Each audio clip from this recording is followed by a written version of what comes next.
At the start of April 2000, I wrote an article in the Times of India that argued that we were fighting two disasters. One, of course, was the immediate problem of COVID 19. The other was a hidden problem of the dysfunctional Indian state. COVID 19 would eventually recede, and indeed one hopes the worst is behind us now. But the Indian state remains, and the damage it causes is normalized every day. Before COVID struck us, it was estimated that around 3,000 children die every day in India of starvation. 1 in 4 Indian children are malnourished. We would have to be blind not to see the poor all around us, often lacking livelihood and homes, these 75 years after independence. If any of this had been caused by a natural disaster, the world would rush to help. The UN would declare an emergency. There would be headlines about it every day. But we've normalized.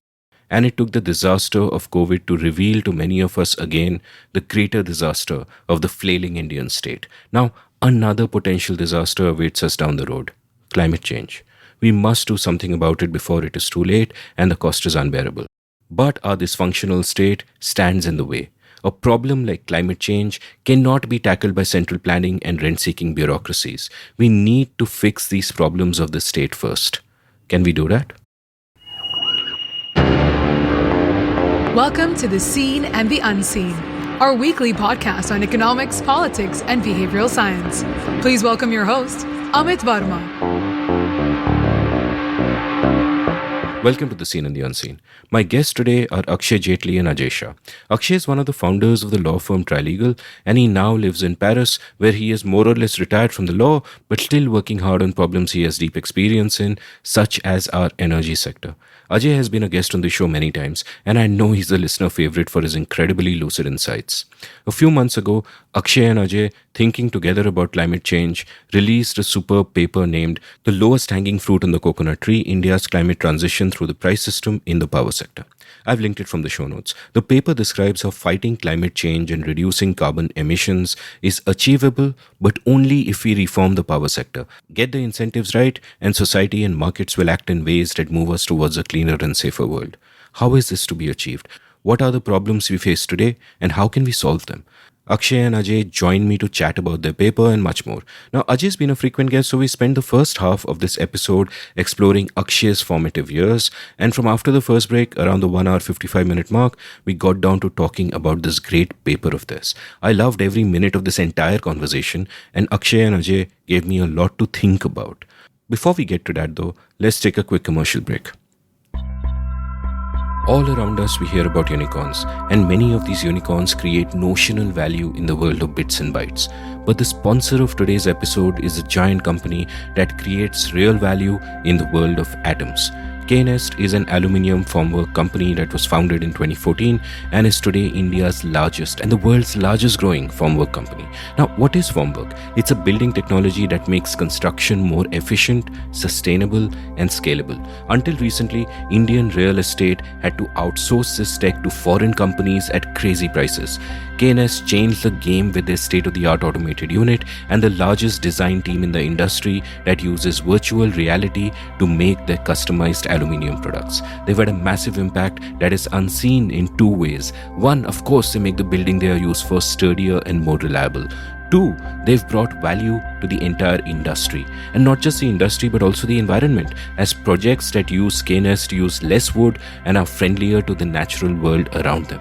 K-Nest shows that not only is sustainable development possible in these urbanizing times, but also that India can show the way in how it's done. Their slogan goes, "Desh mein bana, desh ka apna," and companies like this are the Atmanirbhar India I like. They're already multinational, by the way, building not just for this country but for the world. To know more about K-Nest, check out knestaluform.com. The link will be at the bottom of the show notes. Technology, design, innovation, they all come together in K-Nest. Ajay and Akshay, welcome to The Seen and the Unseen. Thanks, Amit. Pleasure to be here. Always happy to be here. You know, as I announced in my introduction, Ajay, you've been a frequent guest on the show and we've kind of chatted a lot. So I'd like to get to know Akshay a little better and we can kind of chat about his life a little bit right now. But before that, a little bit of trivia for you, Ajay, that one of my listeners sort of trawled all the data in my show notes and figured out that the book that I have linked to most often, you know, through The Seen and the Unseen is In Service of the Republic. So congratulations on that minor victory. Yeah, and I I'm 100% a victim of the insecure author syndrome. So it means the world to me that people care about the book. Yeah, and I also want to start with a story that a friend of mine tweeted about. This is a gentleman named Narendra Shenoy, who was on the show in episode 250, fantastic storyteller. So he told the story about how once when he was a kid, he had to go to a fancy dress party. And this is like early 80s, 70s, whatever. So everybody at that time, like half the people will dress up as Arab sheiks because that's the easiest to dress up as. You take a bed sheet or whatever and you make a hole and you put it around you. And my friend decided he wants to do something different. And he was a bit of a science geek at the time. So he took a disc condenser and he decided to dress up as a disc condenser, and he gave an image of it basically, and he said, look, I already had the spindly legs of a disc condenser. So he made the rest of the sort of costume of what a disc condenser would look like, and then he went on a stage and he sang, I am a disc condenser. I am disc condenser, which is, and the reason I thought of you guys, the reason I thought of this rather while reading your paper is it's full of discom, and this story immediately came to mind, but kind of moving away from these trivialities. So Akshay, again, welcome again on the show, and tell me a bit about, your life. Where did you grow up? What was childhood like? Well, just before that, I'm really impressed with the amount of effort to come up with both a visual and an audio pun. It really appeals to the cheap humor that I've sort of grown up with. Well, I was actually born here in Bombay, but accident of fate, because my father at the time was the deputy commissioner of a small frontier district called Punch. And this was in 1967 when there was something called the infiltration. And my grandparents lived, coincidentally, both sets of my grandparents lived here. My grandparents on one side, my grandmother on the other. And it was not the nearest hospital in which I could be born, but the one where there was the most support. So I was born here in Bombay. But because my father was in government and in the IAS in Kashmir cadre, which was unusual for non-state officers at the time, I spent the first 10 years of my life in Kashmir. And in fact, when people say, where do you grow up? I say Kashmir, although it was only till the age of 10. But it's more home to me in intellectual, emotional, in a variety of different ways than anywhere else. So Punch was where I sort of had my first year or two. Then we moved to Jammu, as my father was deputy commissioner there. Then we moved to Ladakh. And I was in fact in Leh as a 4-year-old during the 71 war.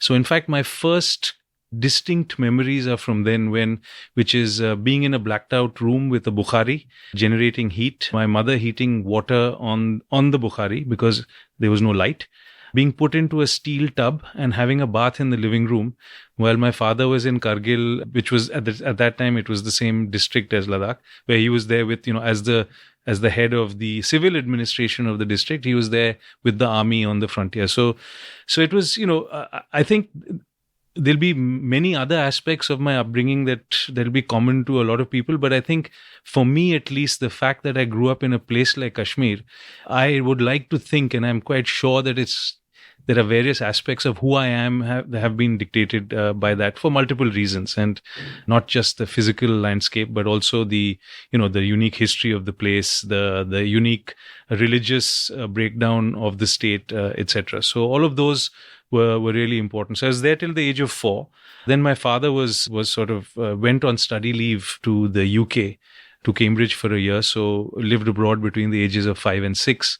At which point I picked up very, very small boys' irrational love for Liverpool Football Club, which remains with me till today in a very strong sense. It's not just a passing fancy. Around which year was this? This was in 1973. So you're talking about Kevin Keegan and John Toshak and Ray Clements. And basically they won everything. So obviously you want to support a team that wins. But also they wore red, which was nice. And they came from Liverpool, and my father was a bit of a lefty at the time, socialist, working class town. So there were all the ingredients for a father to tell a son, this is your team. And that was my team and still is. And it's the team of my nephew and my daughters. If they support anyone, they support Liverpool. So there's this funny, quirky thing. Then we came back to India, when we went to Kashmir. Funny thing here is that when we went to England, I didn't speak any English. I understood, apparently. I mean, parents would speak partly English, largely English to each other, because my mother's from Kerala, my father's from the north. So that was the common language between them. But I never spoke any English. And so I was put into school. My parents were worried, wondering, how is this chap going to manage things? And they asked the teachers after a few days and said, no, he speaks perfectly fluent English. So apparently I'd picked it all up, but never found the need to speak any English. But by the time I came back to India a year later, I didn't speak any Hindi. I had forgotten most of my English and then my Hindi, and then I had to pick it up again. And this was up in Kashmir again, where I went to a school called the Presentation Convent, which was a girls' school that accepted boys until class 3, after which they were deemed to be too dangerous to be around girls at the time. So that's the first 5-6 years. Interesting thing there is I used to live on one side of the Jhelum and the school was on the other side. So I'm probably one of the few people you guys know who used to go to school by boat every day. I used to go to school by shikara, and the shikara wala had a small paddle called a chappu. So, you need to, if you want to cross a river, you actually have to row upstream and then you catch the current back down, because otherwise you get carried down beyond the point that you go to. So that little bit of river navigation, crossing the river every day, at the age of 7, walking to school on your own and crossing the river, that's what Kashmir was like. This was in Srinagar. That's what it was like in the mid-70s.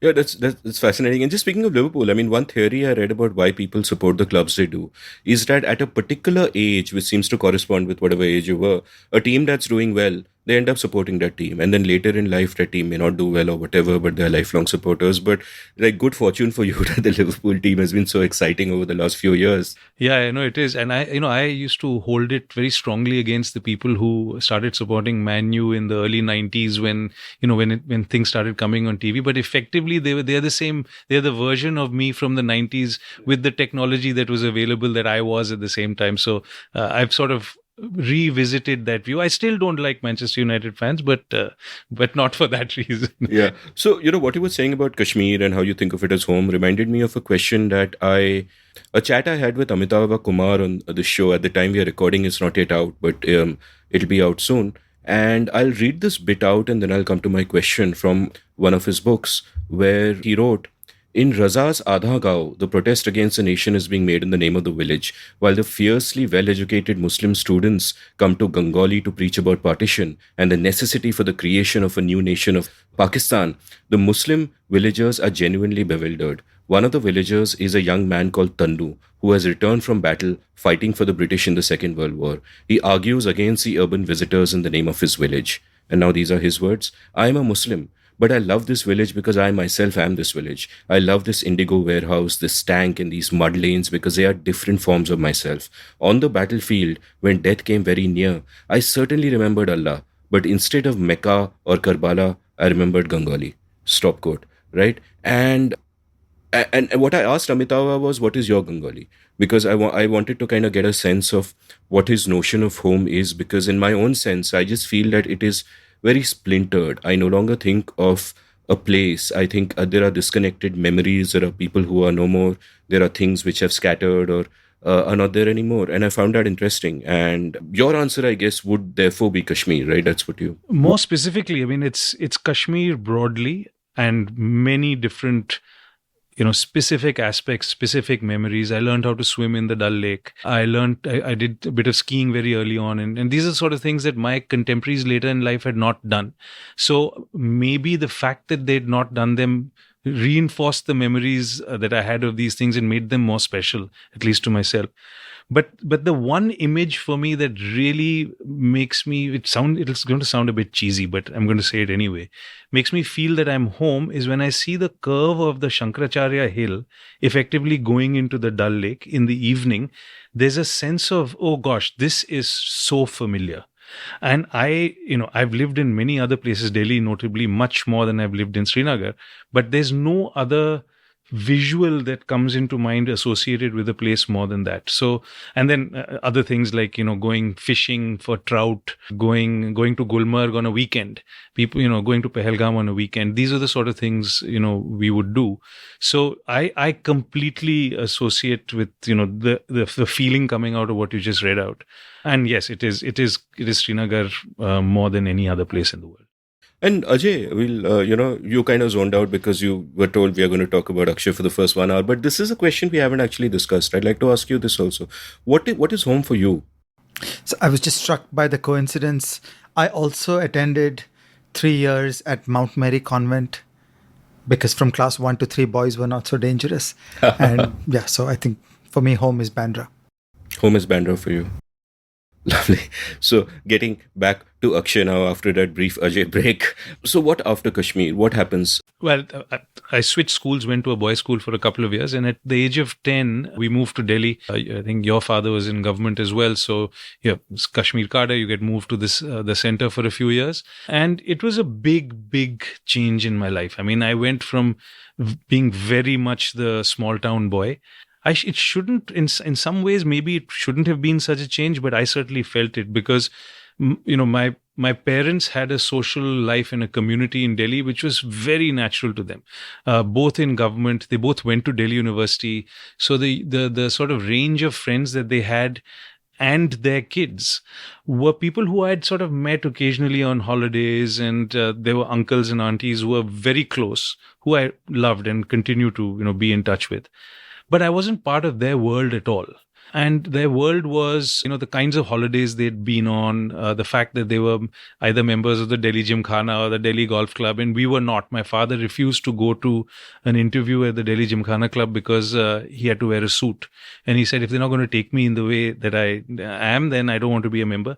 Many years later, maybe 30 years later, he wore a suit and went to an interview and became a member. But that's another story.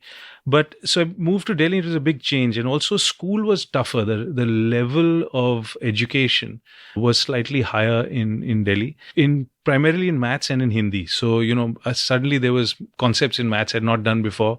I was a good student in Kashmir. I'd come, second, third, fourth in class. Incidentally, I used to come second for 9 exams in a row. 3 years, I came second to a girl called Valley Call. Wow. And I wonder where she is and what she's doing, but there was no way that I could sort of beat her. And in realization of that, I took the foot off the pedal and I said, now third, fourth bhi chalega, agar first nahi aana, kind of thing. So, and that's, it's something, academically, it's something I've sort of always kept as a working principle, which is do well enough. Do well enough not to get into trouble. Do well enough to get into the right college. Do well enough to not disgrace yourself. But otherwise, there's no real point in coming, first or second. Just do well enough. So anyway, we came to Delhi. That's what I did. Then it was, very much the life of living in a government colony, playing cricket with boys, being told you go out of the house, come back when it's dark. That was the level of parental oversight that used to exist for most of us, I think, then. My house in Bharati Nagar in Delhi shared a wall with the community center, which was called the club. Where there was a badminton court, there was a table tennis table. So it was literally you jump the wall and play sports. I was playing sport all the time. Never was exceptionally good at anything, but again, did well enough to be included in better players' sports. There was also a tennis court behind, learned how to, we all taught ourselves how to play tennis. And it was, going around to Khan Market and other India Gate on our bikes. Interestingly, where if you know where the India Habitat Center is in Delhi, it used to be barracks. It used to be some BSF barracks which were abandoned, and we used to play in those barracks. We then played in the building site that became the Nehru Stadium before the 1982 Asian Games, where they had these massive mounds of mud that had been dug out, and we would run up and down them and roll down them and do that sort of thing. So it was just that sort of carefree, while not doing particularly well in school, but again, well enough. I think the next thing that's worth that was a big marker in my life was 1984. 1984 was, again, looking back, it was much more of a defining moment than it felt. I think there'll be a lot of people for whom this COVID period will be like that, although it's much longer and arguably more traumatic, even though that was short and sharp and horrible. But my parents were very, very liberal, and in a variety of meanings of that word. And they also were perhaps, arguably slightly foolhardy. So I was 17 when this happened. but they included me, took me along on peace marches. I was very, very involved with a bunch of other contemporaries in relief efforts. Went to gurdwaras where people were taking shelter to write hundreds of affidavits, where the various names that we have all heard at the time, who were then members of the ruling party, who their names as being leaders of mobs wrote affidavits, organized clothing, did all of that sort of thing. But this is not to say that I did some great thing, but that was a massively big waking up moment. And my parents allowed us to just go and do this, and not always supervised by them. You'd go off with other people who were from university. I made lots of friends. I was in class 12, the beginning of class 12, made lots of friends who were in college, who came from similar backgrounds, but we became friends over this much more than we had growing up, because there was something important had happened, and we felt that whatever little we were doing was somewhat important at the time. So 84 for me was a very, very big deal. There was a very ugly echo of that a few years later in 1988, and this is something that was sort of largely forgotten in the annals of the time, but taking a cue from what had happened in 84, in 88, there was a university and a gurdwara in Bidar in Karnataka that was attacked. And one of my closest friends from school got killed in that riot. There were 3 or 4, 5, 6 boys who were killed. And that whole thing, that whole period and the series of events that happened and how they happened, the fact that there was complicit, there was the government was sort of complicit in it. All of that has an effect on what you think about politics, what you think about the narrative that a certain party gives about what its role is. So I've never been able to sort of move on from a certain aspect of what 1984 was. So there's another big thing in my life. It's kind of interesting that there are these moments which form this kind of landscape. Like when I talk to my guests of similar age or older than me about these periods of time where we might have lived through together, they'll mention a time and I'll straight away remember where was I when this happened. Like I remember being told about the 84 riots, for example. I was in a car with my parents from Delhi to Chandigarh or vice versa. I don't remember in which direction they were going. And then my dad said this horrible thing is happening and people are being taken out of buses and, husbands are being killed in front of wives and all of this, and all these stories were kind of coming. So it's just an odd feeling where someone tells you about something and, you realize I was like, I had another guest on the show where we realized that in 1989 at exactly the same time, we were at Mood Indigo together. Though obviously completely different in whatever, 89 or 91 or whatever it was. So that's interesting. So many things to double click on. And one of them, of course, is that if there was a chapter on in a book about you, one chapter heading could be the importance of Valley Call, because what you said there is very interesting, that because she was coming first all the time, you just said, screw it, I'm just going to chill and I'm going to do my thing. What if you had been coming first all the time? Like, would it have then driven you to go to a different lens and made you a different person to just retain your position? You were kind of quipping when you said that there's not necessarily a causal relation, but it's interesting how we are shaped by all these sort of little things that happen to us. You don't know how much I believe in that. It's there are some of the most sort of seminal moments of decisions that I've taken, or paths that my life has taken, have been on utter randomness.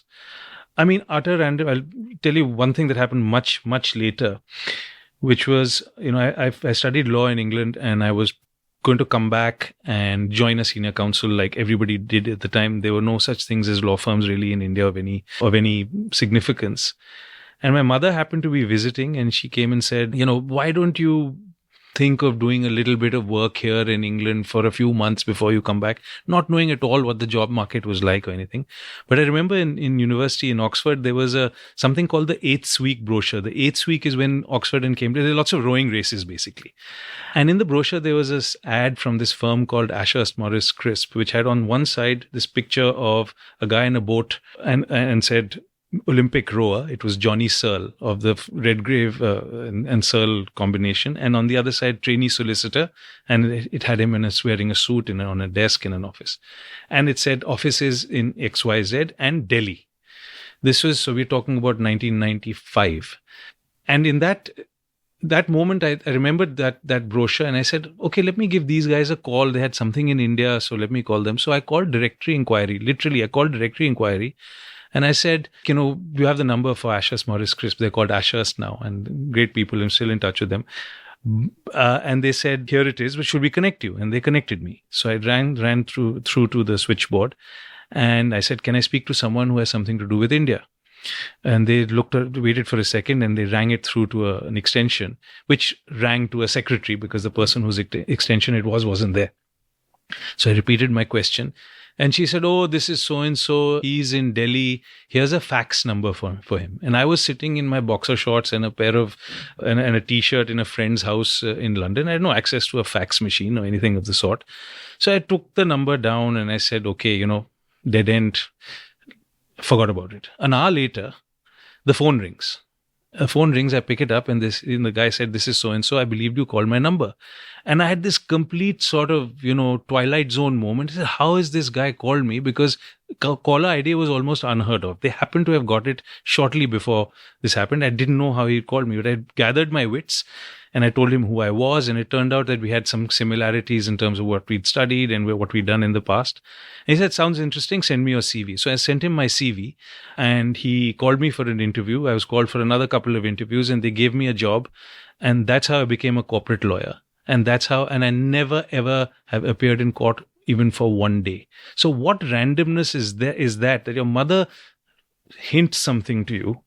You call directory inquiry. This whole series of things happens. Caller ID is a thing, and you become a corporate lawyer. I mean, so that valley called randomness is more speculative because I was a kid, and God knows I probably would have been, more boring than I might have turned out to be.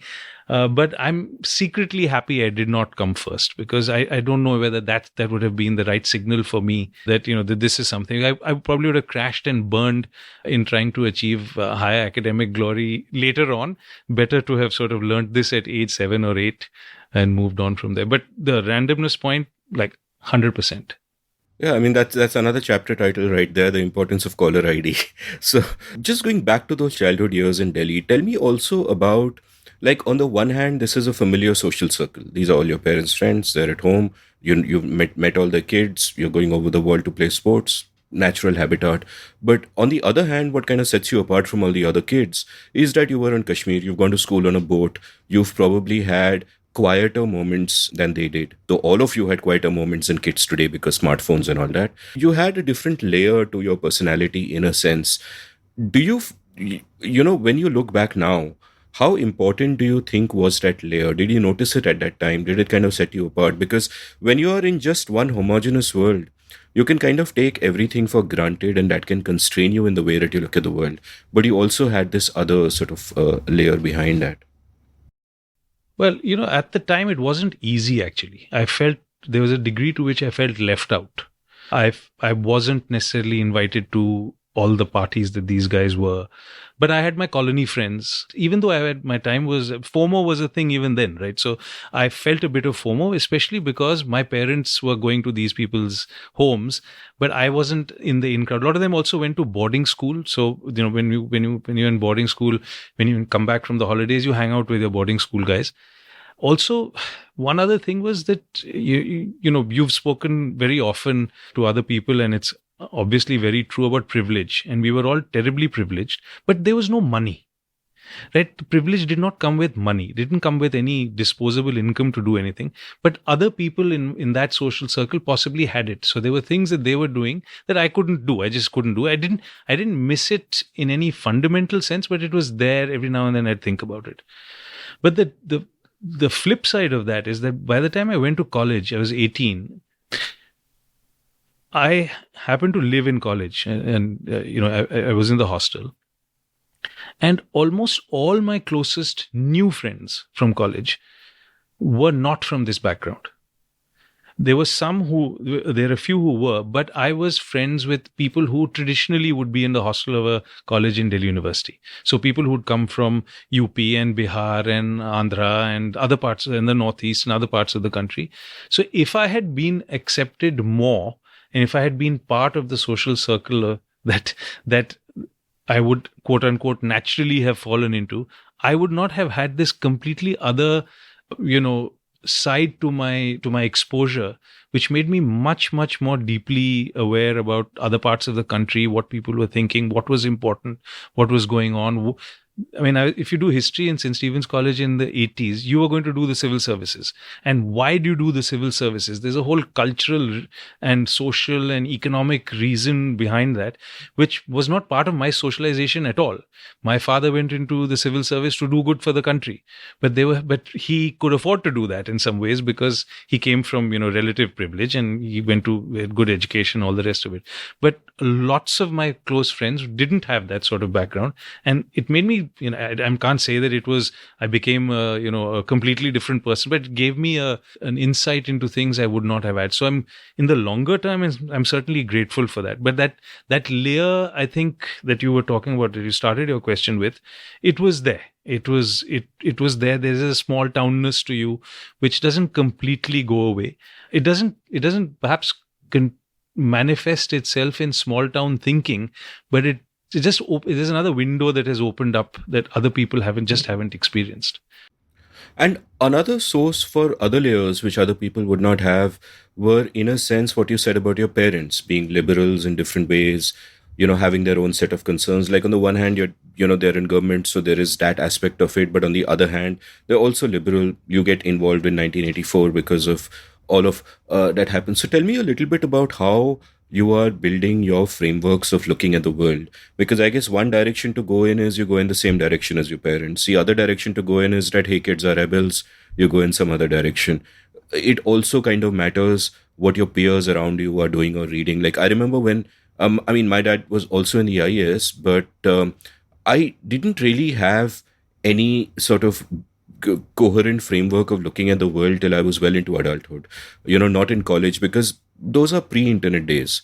You're not getting so much knowledge and information enough to be able to form those frameworks. My peers around me in Ferguson College in Pune didn't really. We were just chilling, living our lives, having vague notions about everything. I remember for a week I carried around Das Kapital in my rucksack when I was 17 because I thought, hey, it's a cool thing to do, right? And till I actually read it much later. So what was that sort of, how was that process of formulating a way of looking at the world? Like, was your journey also something from a certain kind of vagueness into, getting sharpened a little bit more as time goes by? Were there inheritances in a sense, or received wisdoms that you had to cast aside? Or did you early on find a groove that you could fit into? I liked what you just said, received wisdoms to cast aside. It wasn't to cast them aside, but to reframe them in a way that was relevant to the person I became later on. So, my sister and I, we were never told that this is what you should do for a career at all. Very, very far from it. But there was a very strong sense that you can't be doing things only for yourself, that there needs to be some part of public service in a vague sense. That's one. Secondly, there was this said and unsaid both implication that you can't have a non-intellectual life, that you can't...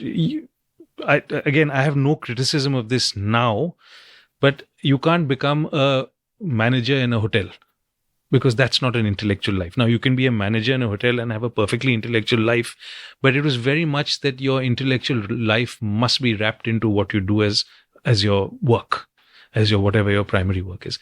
And do whatever you want, but do it work as hard as you can and enjoy it. And don't do something you don't enjoy. So these are actually very difficult standards. Even though they are vague, it's easier in some ways when someone says, go and join the IAS, because then so you were then left with these ideas and the pressure of finding a career that works for yourself, or various parts of life, not just a career that work for you, that somehow build these things in because of the pressure of them. And at the same time, you're not being someone you are not. So I think that's a process that continues till today, actually. I don't think that I'm still continuing to, as you said, shed some of those things, but I don't think in some of those basic values, I don't think have changed. I still enjoy it goes up and down. Sometimes I just want to watch, football, but I want an intellectual life. I want the work that I do to have some significance beyond, just for me and my family. Those things remain, and I encourage other people to think about as well, because they are fulfilling. And they can be fulfilling irrespective of what the actual content of your work is. So yeah, that's how that whole thing played out. But one big difference between my parents and me is that I don't have the view towards money that they had. It was very much like, money in business is not such a good thing. And I, on the other hand, do not believe that at all. As you will have seen from the paper that we wrote, and we will obviously talk about that later. But I think that, properly done, it's a really positive force. And that I worked in corporate law for most of the last 25 odd years. So I was helping, people make money and, making a little bit myself at the same time. So that's one big difference. But, there are other things that you do that you hope have that broader impact that I believe that, work should have. I agree entirely that I keep saying that the best kind of social work is actually making a profit honestly, because the only way to make a profit is to make someone better off.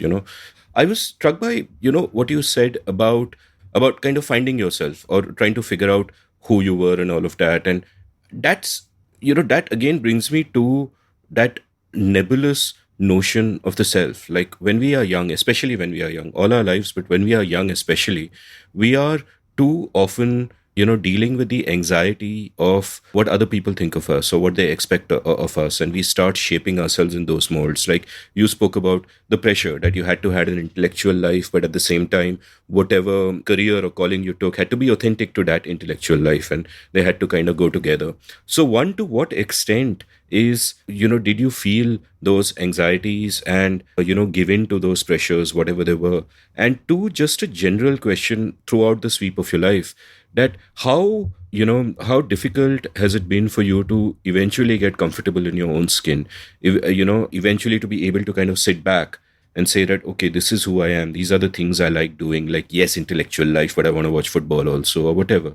What's that kind of process been like? Because, just looking at myself and many of the guests I've spoken to, it's not smooth at all. You kind of go through life with this kind of inertia where you are rarely, except in some moments, really making movement, either in terms of understanding yourself or doing things.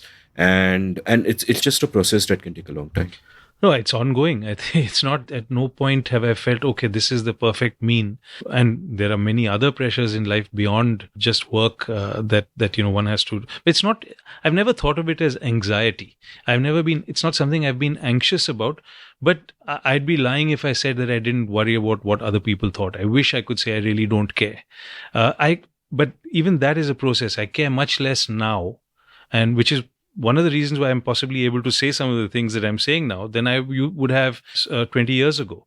So I think it's a question of how confident you are, and how confident you are for me is a function of what is it that you've done in the body of your life. And if you've ended up doing something which you think, okay, this is a bit worthwhile, then you can be a little more flamboyant and cavalier with the rest of it, I find. So that process is ongoing. And what were the kind of books you read while growing up? I mean, I know you played a lot of sports. Jumping over walls itself seems like a sport to me.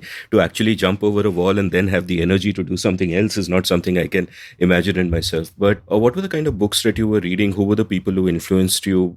Do you remember any early heroes at that time? And even sporting heroes are fine, but who were your kind of heroes? And especially, did you have a notion of yourself in the sense that, when I am an adult, I want to be like this person, or this is like the ideal kind of person to be like? No, that I don't think I had with any one person. But my sporting hero growing up was Sunil Gavaskar. And I met him once in 1975 in a bookshop in Pune, and that was a high point in my life. But, it's very difficult to say what books shaped me, because I read enormously. I mean, apart from sport, the only other thing you had to do was reading. My parents actually, my father and I sneaked out and bought a television in 1987 for the 1987 World Cup. Before that, there was no TV at home. We would go to my grandmother's house to watch bits of, highlights of sports and things like that. My parents were against television. It wasn't just, it was a very conscious decision. But so books was where it was. And the house was wall to wall with books. We used to, before I turned 10, Narnia was very, very big. The whole C.S. Lewis pantheon. I probably read Charlie and the Chocolate Factory 35 times in my life. I absolutely adore that book. It was just warm and nice and wonderful.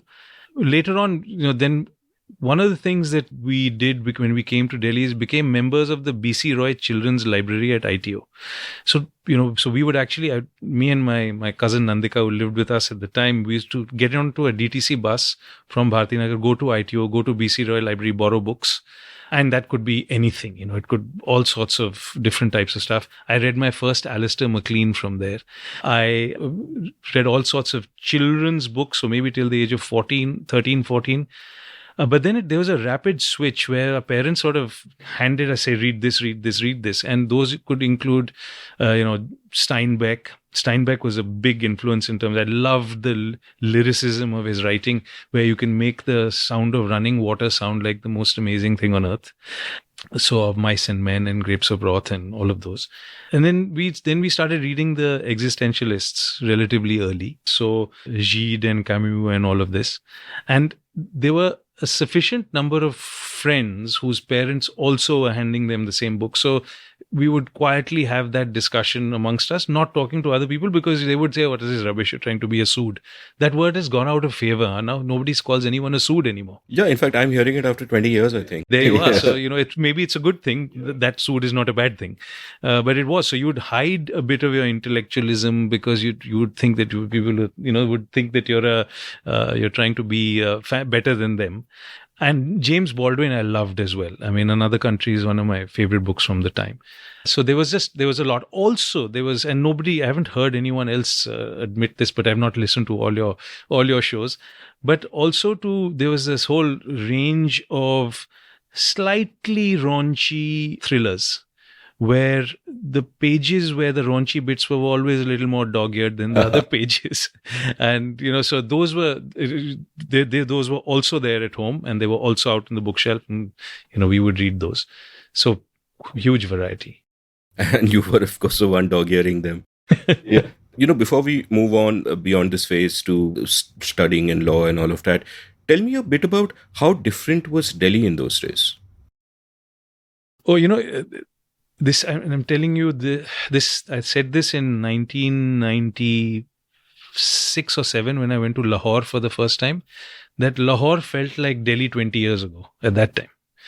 So Delhi in the late 70s was, this idyllic vision of lying out in a garden after a nice meat curry and rice lunch on a rug with the sun, having a nap. That is one of my images of Delhi at that time, where the sky was blue, where birds were chirping. As I said, we used to go around everywhere by cycle and by bus, and there was nobody had a car or a driver to take you anywhere. So obviously that restricted the where you went. But we'd go on Sunday mornings, for example, to Sapru House to watch movies. Sapru House had children's movies on a Sunday morning, which were either free or cheap, I don't remember. And a whole bunch of us boys would get in and go over there and watch a movie. North by Northwest, I remember watching there and being absolutely terrified as a 12-year-old, because I'd been gone with some 15-year-olds. You'd go and, wander around the ramparts of Purana Killa, walking or cycling. So there was a sense of, in a small space, utter freedom. So the radius of where we did all of this stuff must have been 5 kilometers, but there was utter freedom in that 5 kilometers. And in fact, as you know, I moved to Paris a year and a half ago. And one of the reasons to move was because I wanted to give my daughters that independence that I felt growing up, it's very difficult to give any child in Delhi, much less girls. And I have 4 of them. So that's what Delhi, that's sort of my image of Delhi at the time, is just sunny winters is my sort of idyllic image of Delhi then. And my next question actually has something to do with both growing up and parenthood. Like one of the recent guests on my show, I recorded with him a couple of days back. I have no idea if his episode will release before or after yours. Was the guitarist Warren Mendonça, Blackstrat Blues, and one of his albums is called The Last Analog Generation. And the reason he titled his album that way was that he said, look, he just had a daughter. And he said that I realized that I'm from the last analog generation, that the way my daughter grows up will be so fundamentally different from mine. And that difference will be much starker than between any two generations. And I just think that, when you and I would have grown up, even though there's some difference, I'm in my late 40s, we would have grown up in pretty much the same kind of way. You're going outdoors a lot, you're meeting friends. When you're bored, you either read a book or you go out or whatever, or you look into space, which is perfectly respectable and whatever. While today kids are just surrounded by sensory influences, they're always on their smartphones. Jonathan Haidt once made this great point that stuck with me, so I keep mentioning it on the show. So it's become a bit of a cliche that people today, even though they have all the wealth of knowledge available to them through human history, everybody's actually consuming something that was produced in the last 3 days. Right? So you go from immediate experience to immediate experience. There is no therav in a sense. There is no reflection, no sitting back, and in future you may not be playing along the ramparts of the Red Fort in real life, but in the metaverse. It's just, so, as someone who's a father of 4 kids and as someone who himself has grown up the way that you did with relative freedom, and you said you wanted to be out of here for that reason, what are sort of your thoughts on this? Like, obviously there are differences between how people will grow up when they're 30 years apart and so on, but this seems to me to be really fundamental. What are your kind of thoughts from what you've seen and experienced? There are two sets of thoughts. I think one is that there's no doubt that more and more life is going to be online. I'm just wondering. I'm wondering whether there's a bit, the worm is turning slightly though. Because when I look at my kids, they look at Instagram and they've got their phones and all of that, but they're also doing other things. And they're not doing it just because, of parental supervision. There's only so much you can do. But they even their friends, one of my daughters, the other weekend said, I'm going out. Where are you going? I'm going to an exhibition. I'm going to a museum with a friend for an exhibition. I think it's also the context. If you make these other experiences, cultural experiences, easy to access, and if there's a culture within which they are valued, then kids will pick it up. And we force our kids sometimes on every weekend. We'll either go to a park or we'll go to a museum or a dance performance or something or the other. And there'll always be a bit of mourning before you go. And there'll always be enjoyment once you've gone. And you can only hope that that'll get picked up. And then they'll realize that these real experiences in the physical world, interacting with human beings, and the art that they produce or of various different kinds has a value that you don't get. And things like Instagram, my kids don't post on it anymore. They look and they use it as messaging. So the consumption of content, you were saying in the last 3 days, I think there was a period. There's a high watermark of that. And I'm no expert on the digital world, so I don't know whether that's still there or it's passed. But at least for my kids, it seems to have passed a little bit. Because they are getting, maybe it's because of what they study in school. Then you have a question and you say, okay, let's go back and look at the Great Northern War or whatever it might be. And they will read the article. One of my daughters wrote a paper recently on the Crown.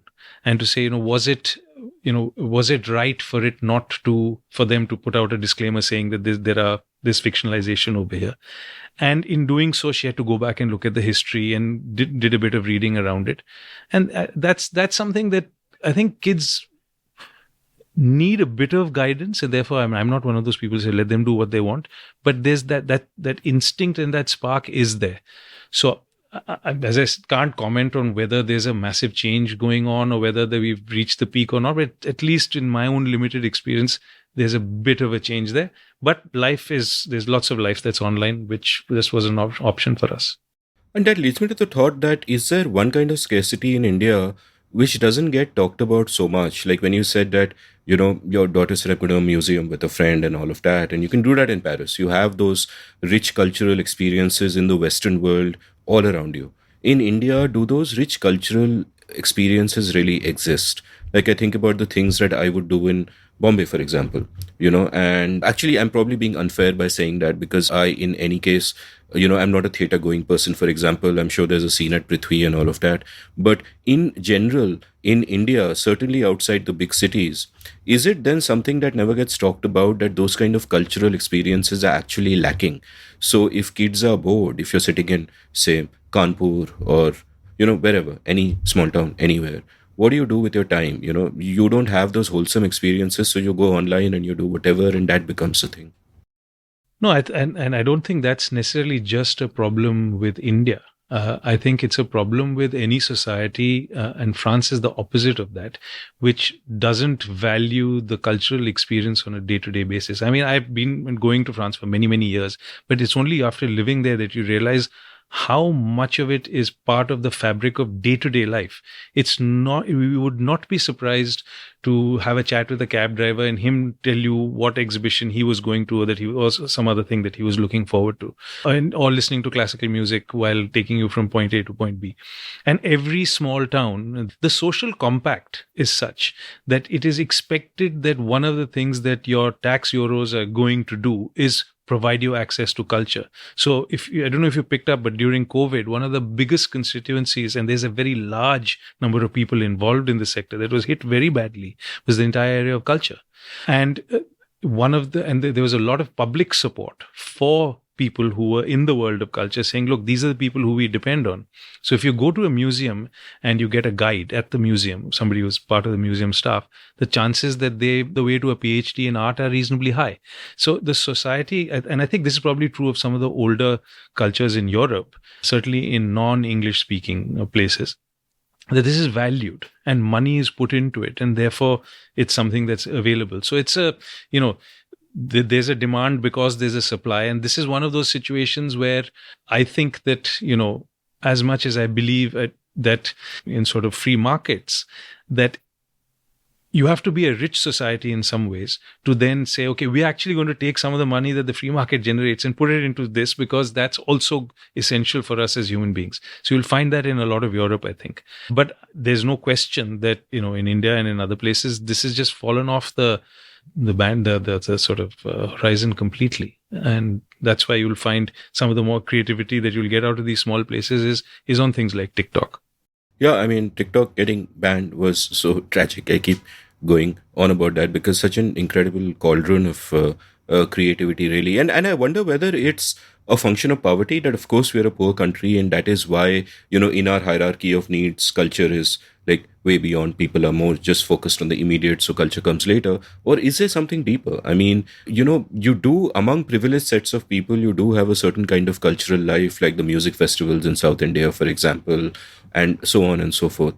But in general, in the life of the common person, like here, you will not find a taxi driver who's gone to a museum, for example, So, but that's neither here nor there.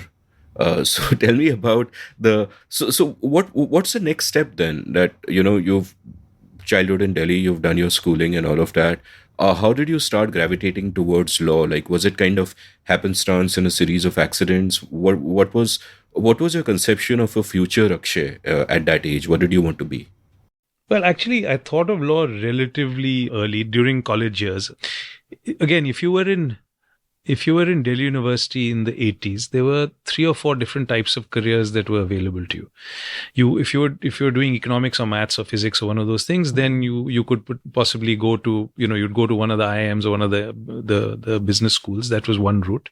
The other route was this phalanx of people who would go and do the civil services exam. And the reason I did it was just didn't do it at all, didn't even look in that direction. It was very simply the value of my time was too much. So to spend potentially 1, 2, 3, 4 years of your life repeatedly studying for an exam in which your chances of success were very low, it just didn't seem, and for a career that I valued, appreciated, but wasn't mad about, I didn't see the point. So I didn't even look in that direction. And the third thing to do was to go abroad to study. So I chose that option because hadn't done maths. I did history in college and calculus was beyond me. And so I took that option, and really it was because partly by default, partly because both my parents studied abroad and they talked about the wonderful things that it had done for them. So the one thing that you're not supposed to write in your personal statement, which is that I'm going abroad to expand my horizons, that was why I wanted to go abroad. I didn't know what I wanted to do with my degree. So I went to Columbia to do a master's in international affairs. It was an area. It was sort of politics. It was interesting. I specialized in international law in that, and then I did that for 2 years. It was completely a horizon sort of opening experience. First time apart from that 1 year where the Liverpool love came, I'd never been abroad. I mean, families at that time didn't have the money to go abroad for holidays. So all holidays were leave travel concession, piled into a train, going to see grandparents in Pune or whatever. That sort of thing. Rich experience in lots of the country like that. But never been abroad. So land up in New York in 1989, not knowing how to really operate a computer. I'd done it once or twice. I typed my personal statements on a Brother typewriter. Never used a washing machine. Learned how to cook a bit, knew how to cook a few things, but wasn't required to cook. So all of this stuff, plus doing a degree in which I'm sure Ajay had a similar experience, doing a degree in which you had to do an enormous amount of reading every week. I was, reading 1,500 pages and going to class. So much so that I got an ulcer, which was diagnosed as a stress ulcer, but apparently ulcers are not caused by stress; they're caused by bacteria. Because I was trying to do as much of the reading in the reading list as possible. And I went to my supervisor and he said, "How's it going?" And I said, "It's going fine, but there's a lot of work." So he said, "Yeah, but what's the problem?" So I said, "Look at this reading list." He said, are you by any chance trying to read everything on the reading list?" So I said, "Yes." He said, "But you're not supposed to. You're supposed to pick and choose." And that's when I took the pressure off myself and then thoroughly enjoyed my degree. Fantastic university. The format where everything was not dependent on one exam. I'm a terrible examinee. So I did well enough again, but I had to study hard to do well in exams. I had to study hard to do okay in exams. Class performance, always okay. In fact, I was once in college thrown out of class for asking too many questions, but they were on the topic. So anyway, I was told by the tutor, "You think that you know more than me?" Because I said he hadn't answered my question. "You can leave the class. Don't have to come back for the rest of the term. I'll give you attendance." And at the end of my degree, I got a first in his paper. I went back to him and said, "Thank you, sir. You really helped me a lot." Anyway, there's a little, but so the big thing was that they were these fantastic, sort of the ability to listen to these fantastic professors and have the freedom to question views.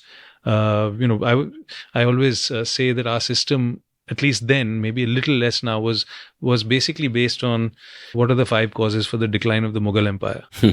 That you have to give 5, 6 are not required, 4 isn't enough.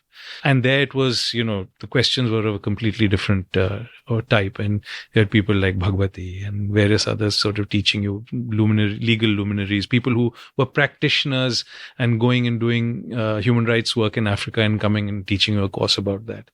So it was mind-opening completely.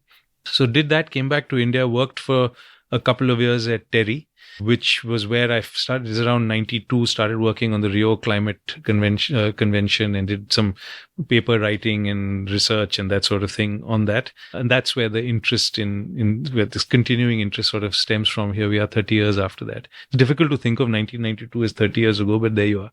And I have friendships and contacts from that period, which, people who are now the top thinkers in that field in India.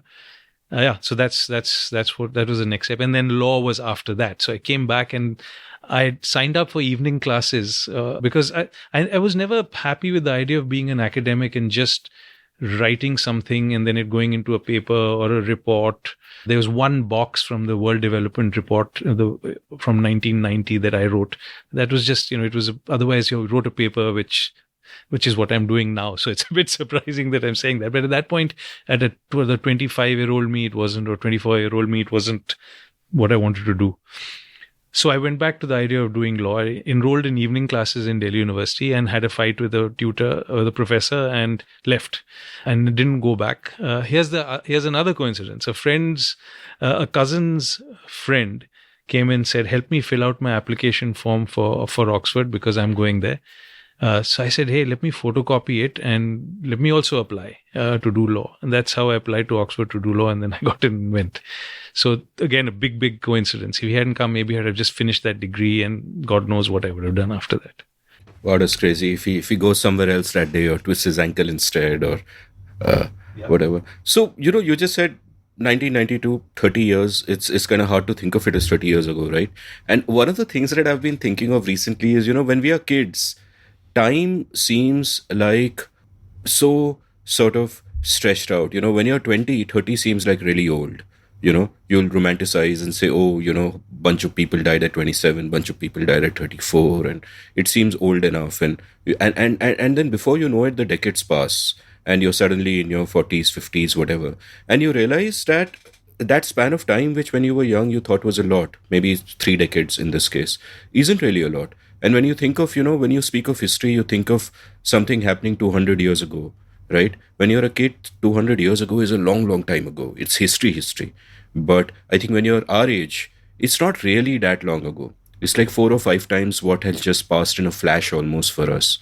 And does that realization come to you, and does that then shape the way you look at the world in terms of your priorities and the way you might define happiness? For example, the fact that time passes really quickly. I don't mean this just in the sense of being more aware of your own mortality, but just you get it. Time passes really fast, and does that. And it's really a question for both of you, I guess. I'm not bothered by it. I don't really think about that. I think about it a lot, but more from a interesting, what does this period of time mean? So I was speaking to my mother just a couple of days ago, and I said, I just realized that I was born only 20 years after independence. So you think, the India that I was born into would have been so dramatically different to the India today. I have only a child sense of it, not in 67, but a few years after that. But it was such a fresh India, in some ways. It was such a new India. And that was the India I was born into. And this is the India I'm living in. It's just those kinds of thoughts I find interesting to have every now and then, and to just go into a bit of an self-indulgence to think about what that means. But the other type of thing I think of, and again, when you have kids, you realize that how different a period of time is for them than it is for you. Now, 2 years for a 16-year-old is an eighth of their life. And that's the COVID period. So an eighth of my elder daughter's life has been COVID. An eighth of my life is nothing. I mean, compared to that is it's a huge period. But for her, the importance of it, for me, this is just a 254th. Yeah. Right. So there's that's the kind of frame in which I tend to think of this. What about you, Ajay? Yeah, I've also thought precisely what you just described. The Second World War ended in 1945. India got freedom in 1947. And my birth year, 1966, is actually closer to those dates than we would otherwise think. So there's a freshness of that period and the way our parents talked about those events, of the freedom movement, of how I felt the day I heard Gandhiji was murdered. Those kinds of things. There's a freshness of experience there, which would not strike a person growing up in today's world with that same level of proximity. Similarly, I often notice that I've spent a bigger fraction of my life in the 20th century than in the 21st century. So in a fundamental way, I'm wired like a thinker of the 20th century, and it has lessons of its own, and it carries a drama on a stage of a cosmic scale, of the kind of things that we don't think about in this world today. Yeah, I mean, another aspect of this is, sometimes I have to remind myself that, 60 or 70% of the country or whatever is born after liberalization, after this trip, 1992, which we now realize is so long ago. And it's striking because I realize that in the way that I look at the world, for example, there are certain realities I take completely for granted. They are solidified for me. One of them might be what the nation state of India is, for example, the idea of India. I think many people our age, in fact, are sort of having to reconsider the notion that the country is what they thought it was. That maybe it's something different and they were in their little bubbles and they didn't realize it. And similarly, there is that sense that young people today don't have a lot of that shared bedrock of understanding the world or looking at the world in the way that we do now. And I think as communicators also, I keep reminding myself that we can fall for the curse of knowledge, in the sense that we can assume that, if the three of us are talking, there are certain shared experiences which we can just relate to just like that you could say 84 and all three of us know what you mean in a visceral level, not just in terms of, but to a young person it may just be a date. They may not even make that connection, and that's kind of interesting, because I think we, I'll speak for myself. My notion of the world to a large extent is based on really a small sample size of things. Like, what is a nation state like? What is democracy like? What happens in autocracies? How do things happen? You look at trends, but actually it's a really small sample size of things happening, just 2, 3, 4 centuries long. And that's not enough to go on and to assume that there is always a directionality, that say the arc of history will bend one way or the other.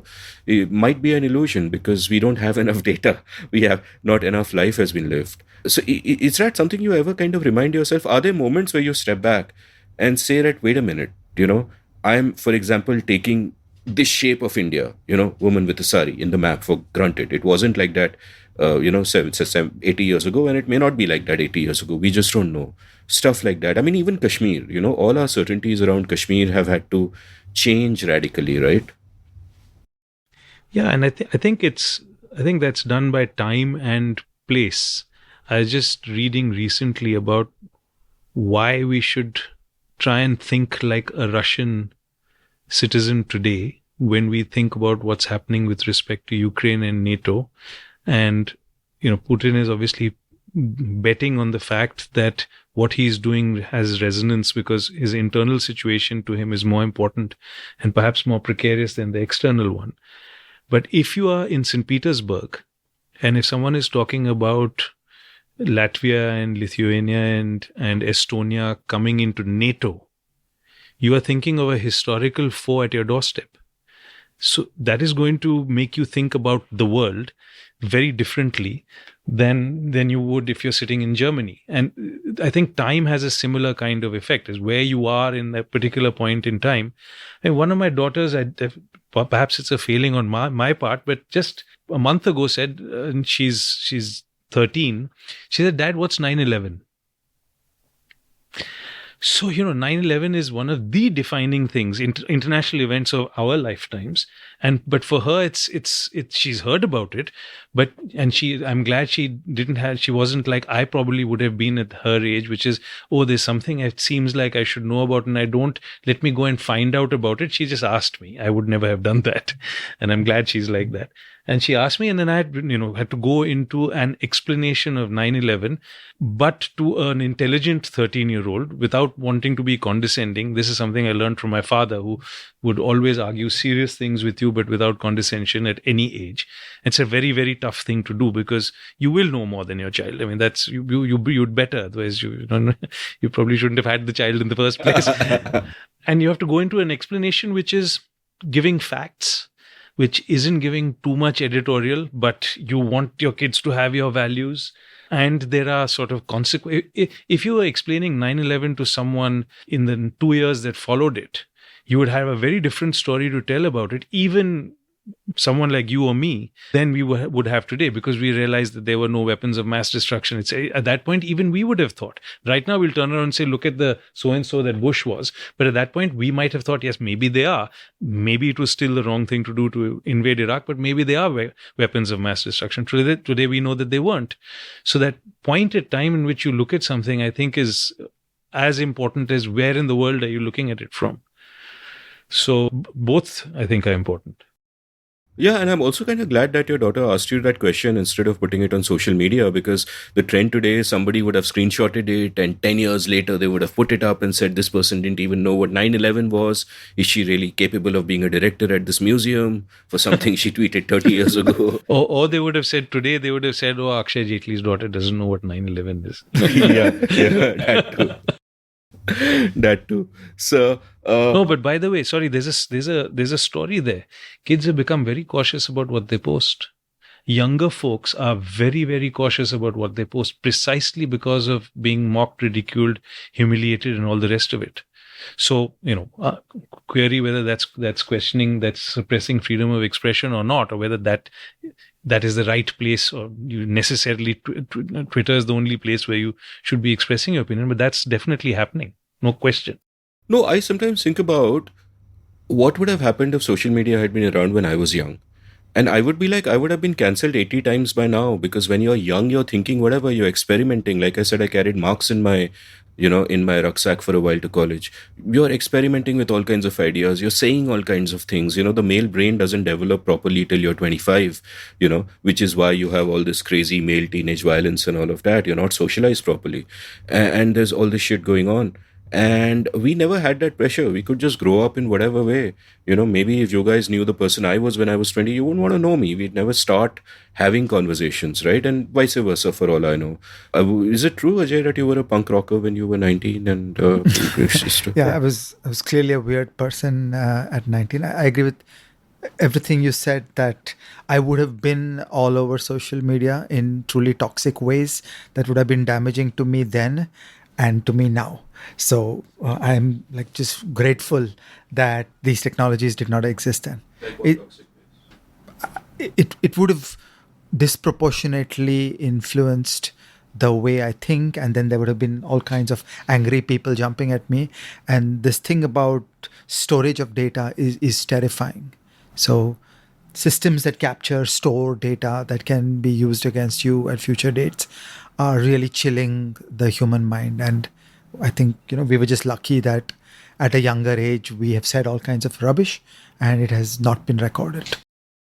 Little thought experiment here. That's the sort of, I agree with all of this, because that's the obvious answer to all the rubbish we would have said. That if we would have all said rubbish, we would have all been called out for it. However, that was a time at which there was no cancellation. So we are assuming that we have the culture of today where there's cancellation with the words that you and I would have had then, which would probably should have been cancelled. But anyway, that's what we are assuming. If we'd said those things at that point, where there wasn't a wider culture which had become so divided and so polarized, then maybe that you would have said it on social media then, like you did in public, and maybe you would have got the same reaction because that's what you were saying it into. And maybe that would have led to people acknowledging that these things are said, and us not coming to the point where we have a cancel culture, because so many of the people who are doing cancel culture are either young or hypocritical. So everybody has said rubbish. I mean, misogynistic things and we've all done it. We all think that today we think it wasn't the right thing to do, and we've grown up, and that's the part of the process. But if that had been a time vacuum, or if you had sort of frozen time then that might be true. But that itself would have had an impact on the culture, which would have then evolved You're to a different place. You're thinking about the culture. I'm worrying about something else. I'm worrying about the human being. I want to use George Orwell's phrase, political speech. Okay, so there are two kinds of speech in the world. You speak the truth, or you speak very carefully. It is a move in a chess game. It's a part of a chess combination that is intended to influence the world in certain ways that fulfill some ulterior objectives. The guarded, careful conversations that we know how to do as adults in recorded spheres, such as this one, are not a complete fulfillment of being a human being. And I fear that in the modern world, it's just becoming the only kind of communication that people learn to do. So it has a chilling effect, that there is a very important role for the human mind to speak the truth. There should be safe spaces to be able to speak honestly with each other, to do heretical, controversial expression. And that is how we grapple with ideas. That is how we play with ideas. That is how we make mistakes. That is how we fumble. That is how we learn. And for all of us here, we know the unique deadness of the prose that is written in public life on a government file. I fear so much of the oral expression of the world has become that. Whereas earlier we used to be hypocritical about it, that we would speak honestly in a certain way when there was no microphone. And then there was everything else that we did in front of recordings. I fear a world in which everything is recorded. It will stunt the development of the human mind and the imagination. A couple of other aspects also. Like one aspect is that not only does your data get captured and you can be cancelled later or whatever, but you also get solidified into those positions. I take a position X, 30 people attack me, and then I double down on it, and then I become associated with X, and then that's who I am. Right, that's who I become as well. Whereas otherwise, I might say X today, I might say Y tomorrow. I might you play around and you kind of discover and all of that. So I fear that just in the shaping of the self, it's a problem. And the other issue, you quoted Orwell, and that's also true. The need not just to be careful about what you say because it can be used against you, but the need to also make your speech idiot proof, because you know that there are people out there who are looking for gotcha moments in bad faith, who will misinterpret everything you say. So you've not just got to, be careful about what you say, but even how you say it and make sure it's not misinterpreted. And the point is, if so much of your time goes into the framing of your thought, then that much less time goes into the thinking of thoughts itself. And it's a chilling effect. It's a paralyzing effect to thought. It's scary. Again, I'm wondering whether we might have reached peak that.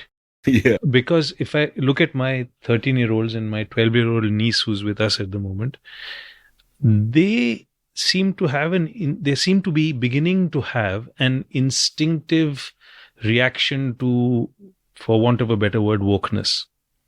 They're not necessarily disagreeing with the underlying principle, which again, many people who've been accused of, or who have been cancelled for not being woke enough, are not disagreeing with the underlying principle. They're just saying, allow me to say this in a certain way. And I feel that there's, at least at that age, the young teenagers, in my very limited experience, are beginning to say, look, doesn't matter if you say it, but are you actually like this? And perhaps it's because, and this is just, thinking out loud over here, perhaps it's because they're now seeing a lot more of what we heard about. So for instance, there are two girls in my daughter's class who are going out with each other at the age of 13. So it's completely normalized for them. We still have to think about it, internalize it, and intellectualize it and say, yes, that's fine. For them, it's just fine, right? They don't have to think about it. So then their attitude towards that, when that is normal, then they don't have to be woke about it in order to just consider it to be normal.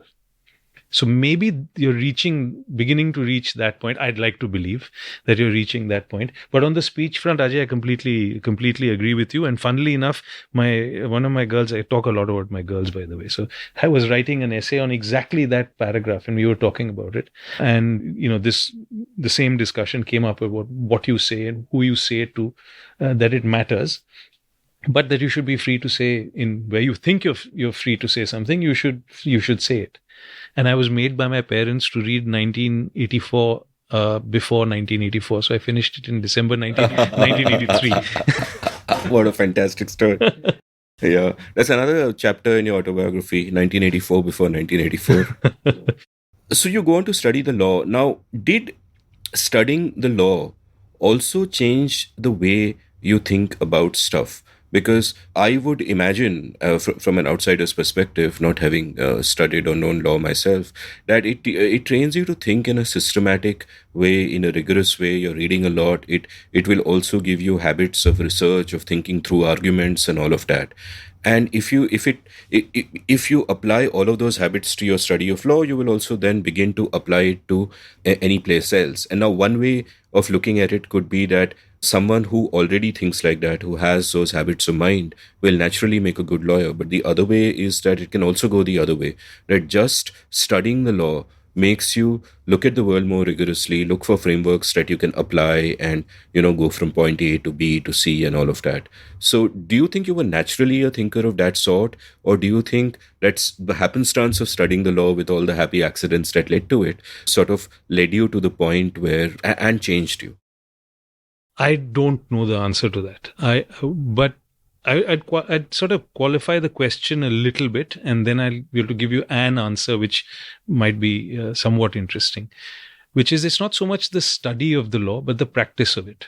Because when you when you study law, you're at least the way that I was taught it, you're taught in a very specific method in Oxford and in Cambridge, which is the tutorial system. You go in, basically you're not taught anything. You have to go off and do a bunch of reading and come back and discuss the answer to a question in front of your tutor. And what they're looking for is for you to find ways to defend whatever argument you're coming up with, which is what law ultimately is about. But that same method is applied to philosophy, English literature, the classics, anything. So it's particularly useful for the law. So I studied law there, and this method was used. And I think it's something that helped me in the longer term. But it's when you start practicing law that your mind starts, the way that your mind works starts changing. And sometimes not necessarily in a good way for the rest of your life, but it's very effective. You need to think in that way as a lawyer, which is a very risk-averse way. You need to, and in fact, you have to do, it's a positive attribute while you're practicing as a lawyer to be able to pass words and to think hard about what the potential meanings of what you're writing down could be, the placement of a comma, all the rest of it is all really important because there are implications to your clients for getting it wrong. So you become risk averse, but then what you find yourself doing is in your normal conversation, you try and say something in a way where there couldn't be another interpretation. Whereas normal people don't do that. They say whatever things in whatever way they want. And if someone doesn't understand, they'll clarify it. But, I found myself many, many times over the years thinking really hard about a sentence or something that I'm writing in a non-legal context to make sure that there could not be two possible interpretations of that. And that no doubt that changes the plasticity of your brain, and you become slightly more boring, if you like, in the way that you apply your analytical ability. Now, if you continue to be engaged with the rest of the world and you read other stuff and you have friends from different walks of life, then that tempers that a bit. Which sort of leads me to a question that Ajay and I were talking about earlier, is that I'm opposed to this 5-year law school thing in some ways, because you're telling 16-year-olds to start thinking like that, 17-year-olds, only with other people who are studying law. So not only are you thinking just like that, but everybody, your close friends, our closest friends are from college days. They're all lawyers. So the argument for some of these national law schools to become broader universities, I think, is really strong. And Ajay tells me that one or two of them are potentially thinking about that. But to be surrounded by people studying political science and economics, etc., will make not only give you a different outlook on life, but make you a better lawyer, because ultimately you're practicing in the world. You're not practicing in a vacuum. So the best lawyers that I've come across are people who have a really good understanding of the rest of the world and can place their legal analysis and work within that. So I've gone all over the place a little bit over there. No, that's a fantastic answer. Much food for thought. And there's an orthogonal question that I sometimes think about. I might even have discussed it with Ajay separately. But it's about the nature of our education system and how it's ripe for disruption, but not in the way that it is happening right now.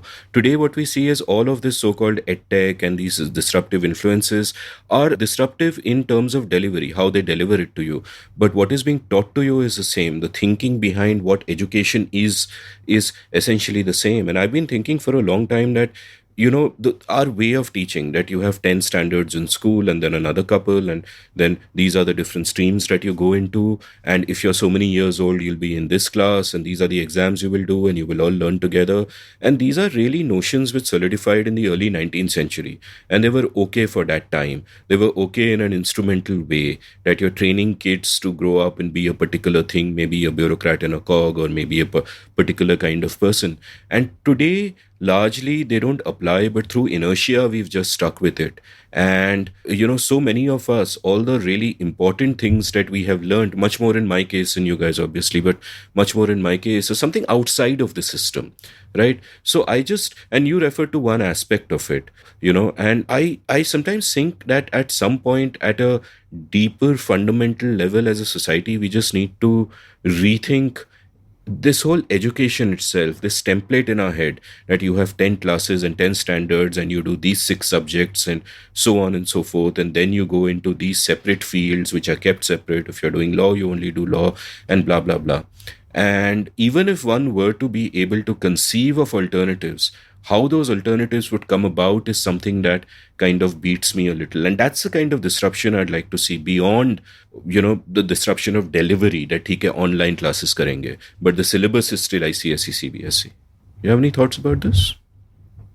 I think there's some experimentation with this that I've experienced with my children, which is that they've put people in, say, grade 5 with kids from grade 7 together to learn certain things, and they're learning from each other. I think the problem here is, at least in our country, is from the concept or the phenomenon that I call the Delhi auntie. The Delhi auntie doesn't want change.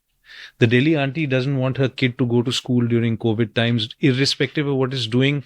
Forget about to all the poorer kids who don't have access to online and all of that and are doing it, answering questions with a phone or going to school once a week, getting a sheet and filling it out and giving it back, but even on their own kids. Because there's just this shoehorning into thinking in a particular way कि 10 plus 2 करना है, उसके बाद ये करना है और वो करना है.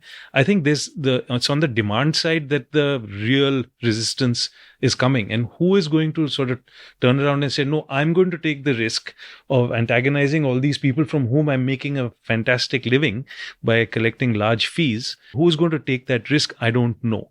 But I think with the IB system, there's a bit of a change in that. They encourage analytical thinking, at least in the last 2-3 years of school.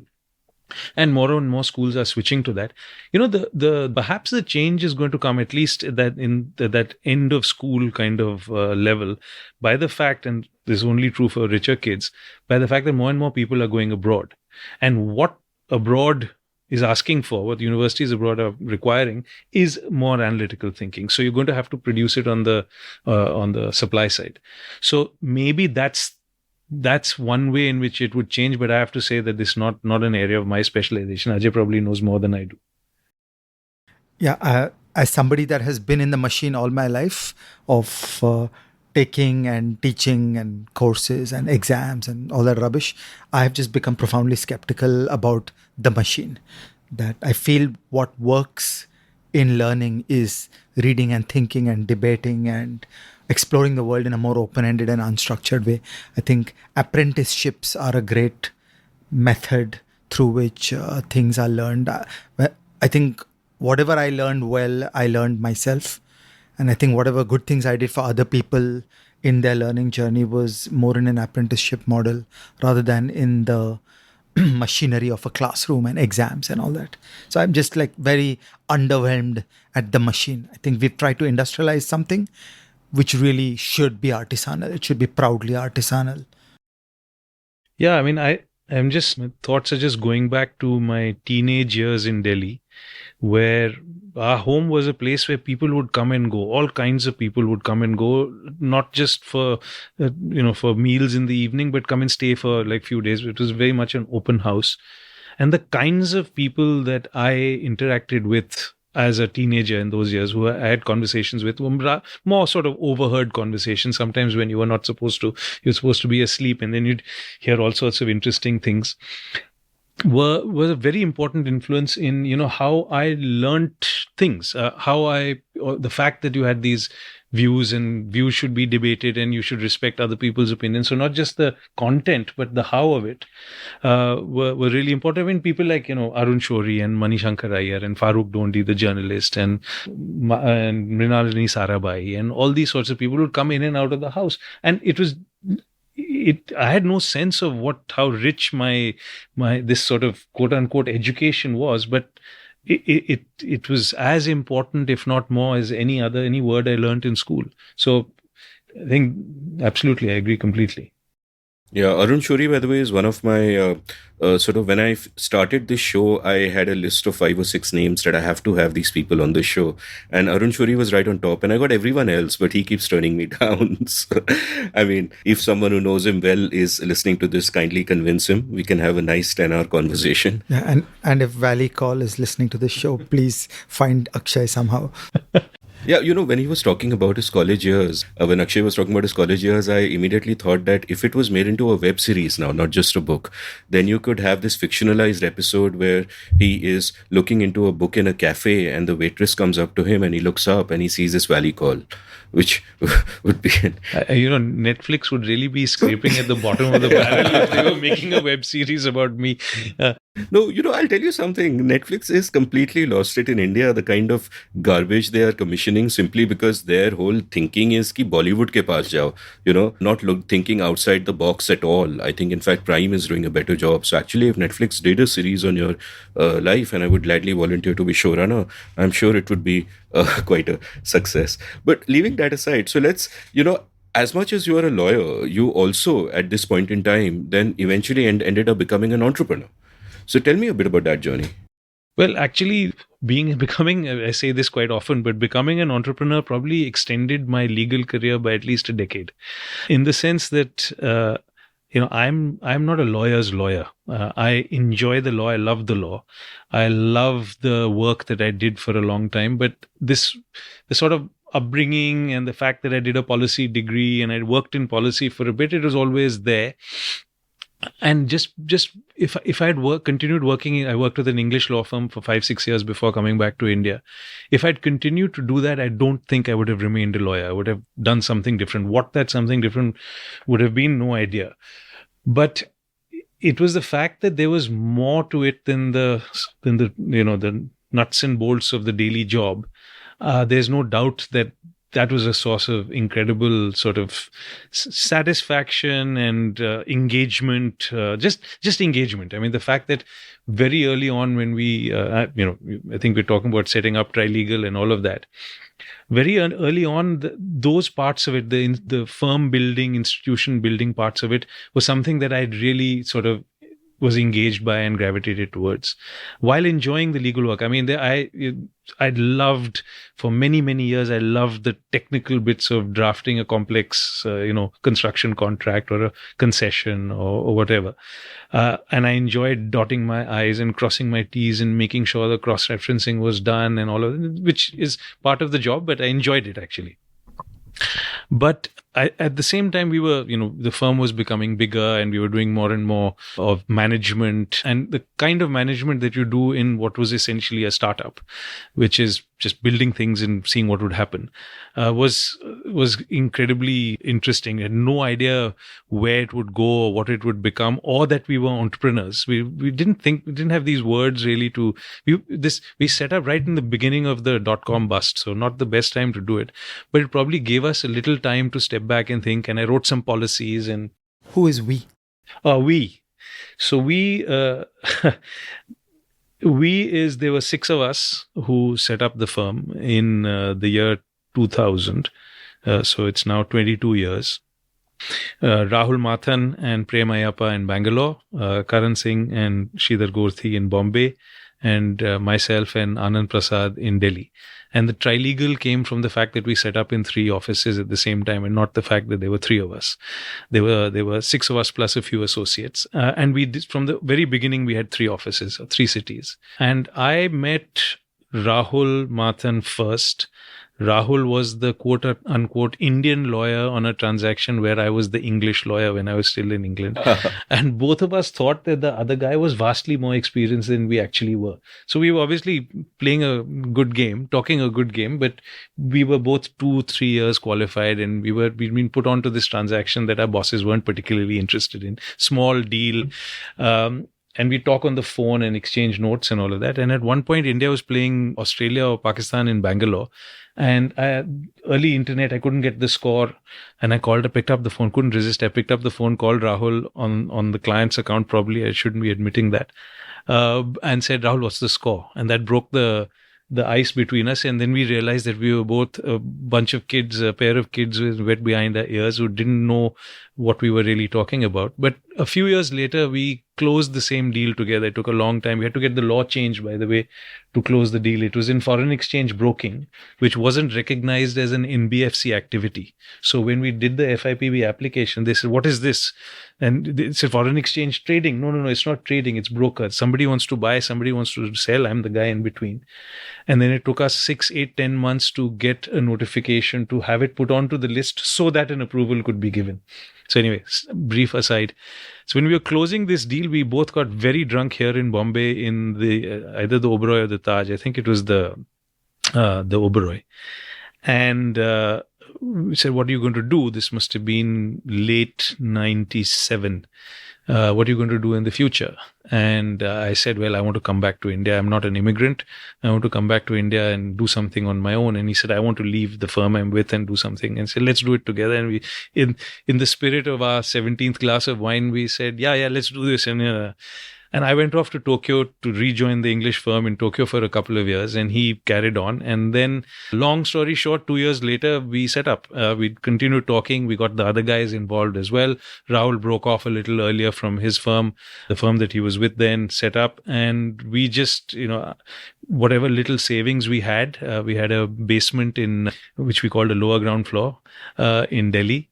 We had the whole office, Amit, must have been the size in Bombay of this room. And it was out of Rahul's house in Bangalore. And that's how we started. And I had 10,000 pounds, which then was 6 lakhs of rupees as savings, which was put into buying books. Other people had similar amounts that they'd saved. And that's how we started. None of us had family backgrounds in the law, other than Sridhar, whose father was the judge advocate general, but his clients are soldiers. So, there are no clients being handed to us. And we just got going and got on with it. And so, what were those early days like where, you started this and like you mentioned, it's common for family firms to come up and your dad is someone and your uncle is someone and all of that, but you're just a bunch of entrepreneurs, perhaps not using that term, and you've sort of started this up and there are 6 of you. And I imagine that early on, did people take you seriously? Did you have self-doubt? Did you have imposter syndrome? How did all that work out? Funnily enough, we didn't have imposter syndrome and self-doubt at that point. We just thought, we'll just do this. The work will come, we'll do it. And worst comes to worst, if it doesn't work, somebody will give us a job. None of us have had a job since, so it did work. But there was a lot of winging it. We were, the most experienced of us had 5 years in the profession, which is not what you should have when you set up a law firm. So the way we got around that was we discussed things intensely amongst us. We debated, we questioned, we reviewed each other's work all the time, so that we'd at least have 2 sets of or 3 sets of opinions if we didn't have someone who had 20 years of experience. And that's something that's really sort of, I'm sure for the others as well, but certainly for me, the fact that I've not had a mentor, haven't had a boss since I was in my early 30s. It's something that sort of really shaped. It gave us some degree of insecurity, but it also gave us the confidence once we were slightly successful that, hey, this is doable. But we had to do all kinds of stuff. So getting clients wasn't easy. One of the subterfuges I adopted was I wrote to one of the trade journals, trade magazines in England from a fictitious email address, which was a composite of the 2 senior partners of 2 well-known Delhi law firms, composed an email address, and it was Hotmail days, so still from hotmail.com, saying that, "Oh, do you know that this associate from this well-known English firm has gone to India and set up a firm, and you may anonymously, and you may want to contact him." So 2 weeks later, the phone rings and the magazine contacts me and they wrote a little blurb about me. And a month after that, somebody said, "Oh, we read this blurb about you and we have a deal to give you." Wow. So that was, those are the kinds of things that, some of the kinds of things we did. And then through a contact, we landed this really big transaction, which was Power Grid wanted to wrap telecom cable around its electrical lines. And it was complicated because we had to deal with telecom law and electricity law. And we were working with this big English firm.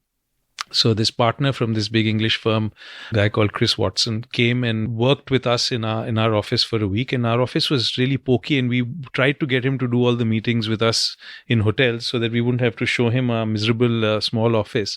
But he said, no, I'll come to your office. It is a great spot. And at that time, we had a terrible loo. and we across the hall from us was a Kashmiri carpet seller, and his loo was all right. So we told him, oh, our loo is sort of broken, and he had to go across the street to the Kashmiri carpet seller's office or showroom to go to the loo. But to give him credit, he worked with us for a week and said, look, I had a fantastic time working with you guys. You gave me great advice and all of that, but I should stay on, but I have to go because there's the results of this audition that my daughter went to that are coming out, and she's possibly going to get a role in a movie. So I have to be there for that. So he said, no, you must go. And he went, and his daughter got the role, and she's Emma Watson. What a story. So Chris still remains a friend and all of that, but so these are the sorts of lots of stories of this kind that date from the early times. But there was this sense, I think it's true for a lot of people who were getting more closely involved. Ajay, it probably happened with you in government. You were in government at the same time. There was this sense that kuch ho raha hai India mein. The economy is taking off. There are all sorts of opportunities. Just get stuck in, and the future is sort of limitless. There's this sense of Wild West almost out there, that we were writing contracts for the first time. Nobody had done a wind contract in India before. One landed on my desk, and I wrote a contract for a wind farm. These sorts of amazing things were happening in the first decade of this century. And so, we really went with the flow. And there is just no question that we had so much luck while doing it. The fact that the right person called you at the right time, and you had a friend who happened to be there who was looking for a lawyer, and somebody was conflicted, and this happened and that happened. There was so much luck. But the only thing I'd give ourselves credit for is that we stayed together. And, for all this time in a situation, in an economy where people sort of brothers fall apart, we stayed together for forever. And that's what allowed us to build, part of what allowed us to build what we built. So I keep having arguments about Mahatma Gandhi on my show with people who admire him a lot. And of course, I admire him a lot as well. But he contained multitudes. And one of the many things he rails against in Hind Swaraj is lawyers. Of course, he thinks doctors are bad and railways are bad and modern medicine is bad, but he hates lawyers as well. And people do have this negative view of lawyers that for money they will sort of defend anything, take any side. Now, I understand the intellectual excitement of working in a new environment, and let's say you're framing certain kinds of contracts like the wind contracts you described for the first time, and that just must be so exciting. But if you look at sort of the common criticisms, folkish and criticisms of the law, for example, it could be said that at one level, it's a form of narrative manipulation. You don't care about what the truth is. You've got a client, you've got to go with your client. And in a sense, therefore, your lawyer is much like, say, the political consultant of a political party. How do we frame the narrative? Obviously, your audience is different. And that can have a deadening effect on how you view the truth. Another way of looking at it could be that sociopaths would make good lawyers. Now, I don't know the data on this. I wrote a column on sociopathy a few years ago, and it's of course a condition of the brain where the amygdala is damaged, so your sense of empathy goes down. And sociopaths are well represented in prisons, as you would expect, and among bankers, I think, and a couple of other professions. I don't recall if the law was among them. But so what's your sense of that? Like, were you ever in a position where you feel a certain dilemma? Do you automatically, if you're working with a client, always just become the client's person and just see that point of view? Sometimes do you take pause and you say, why am I doing this really? Well, easier answer for a corporate lawyer, harder for a litigator. It's a big question for litigators at times. There is one sort of ethical answer to that, which is that if you believe in the rule of law, then you believe that everyone needs representation, and you can have a view on what the truth might be, but until you have a case that's argued, you don't really know what the truth is. So both sides need representation, even a murderer, all of that. That's one side of it. But the other, so that's why for litigators it matters more. But for corporate lawyers, the one big difference is that both sides are representing companies. So you're representing people with money. There isn't usually a David and Goliath kind of situation. So at prima facie, you're not getting into that dilemma. And then you're saying, there are rules that govern the way that lawyers must function. You should not have an interest in your client's matter and all of that. So there are sort of certain guardrails that that the regulations themselves present. And also, there's a big sort of factor that relates to what your reputation is going to be. If you play hard, fast and loose with someone today, and if you try and slip something in, I mean, I've been in a situation where, for instance, where the other lawyer on the other side made a mistake on a certain provision, massively to the advantage of my client. And I took my client aside and I said, look, we need to tell them about this mistake because that's not what they intended. You know that that's not what they intended. This is going to, I didn't even say this is the right thing to do. I just said this is going to cause a dispute. You don't want a dispute. You're getting into a joint venture. You don't want to cause a dispute. So what that does is that you get the right outcome. You avoid a dispute, but it also helps your reputation. Your client realizes that if the opposite situation existed, you would do the right thing by him if he was on the other side. So, and the reputation of being someone who does things the right way matters in this profession. It matters in, any profession, but particularly because, why do corporate lawyers get paid a lot of money? They get paid a lot of money because they protect people's money, because they manage risk. So if you want to continue to do that, people are not going to allow you to do that if you act unethically. Doesn't mean people don't, but I would suggest that the most successful ones and the people with lasting reputations either are very, very good at managing that situation, which is hard, or they're basically, in the larger scheme of things, ethical. So I think that there is of course the Suits image of this, but that's utterly unrepresentative of the way that things work. Mainly because all the files, I don't know if you've noticed, but all the files in Suits, it's one folder with one sheet of paper. And Harvey Specter looks at that one sheet of paper and says, I know what the answer is, and the deal flips. I mean, we are used to dealing with stacks and stacks and stacks of boring files. So the reality is quite different, and you're part of a community or part of a profession. Reputation matters. And tell me a little bit about how this habit that you have to develop by force of reading a lot, of taking in a lot of information, assimilating it, organizing it in your head, how does it affect then other periods of your life? Like, when you're not lawyering so much, for example, like now when you're working on all these other disparate interests and all of that, how does it help you look at all of these other things, not just in terms of the frameworks that you might have had of how you approach a subject, but just these habits that it's okay, I can read like 300 pages in a day, I can organize that information, I can take it in. Do you have any habits in terms of, or apps that you use in terms of knowledge management and so on? Well, you've talked a number of times about Rome, and I use it a bit. I use it very inefficiently, but I can see the promise of it. So one thing is that, my knowledge management system for 20 odd years was my colleagues and the firm and juniors who you say, okay, I remember this from that, go and do some research. Let's see if there's something new on it. And so, the number of times when you actually pull out stuff and read it yourself without having asked someone to go and get it for you is not that often. So I'm having to sort of retrain myself now because I don't have a phalanx of people helping me, and the kinds of stuff I'm looking at is different. So Ajay, for example, told me about Google Scholar, which I never had to ever think about because I just had to go and pick up the articles, and the articles were in legal journals. We knew where to look. When you broaden your framework and when you're working on your own, then you need the knowledge management tools. But I was always a big note taker. Even in my early days. And partly once I was called into a very big meeting, a negotiation between multiple banks and power producers in Pakistan and contractors in Korea and Japan. So multifaceted meeting.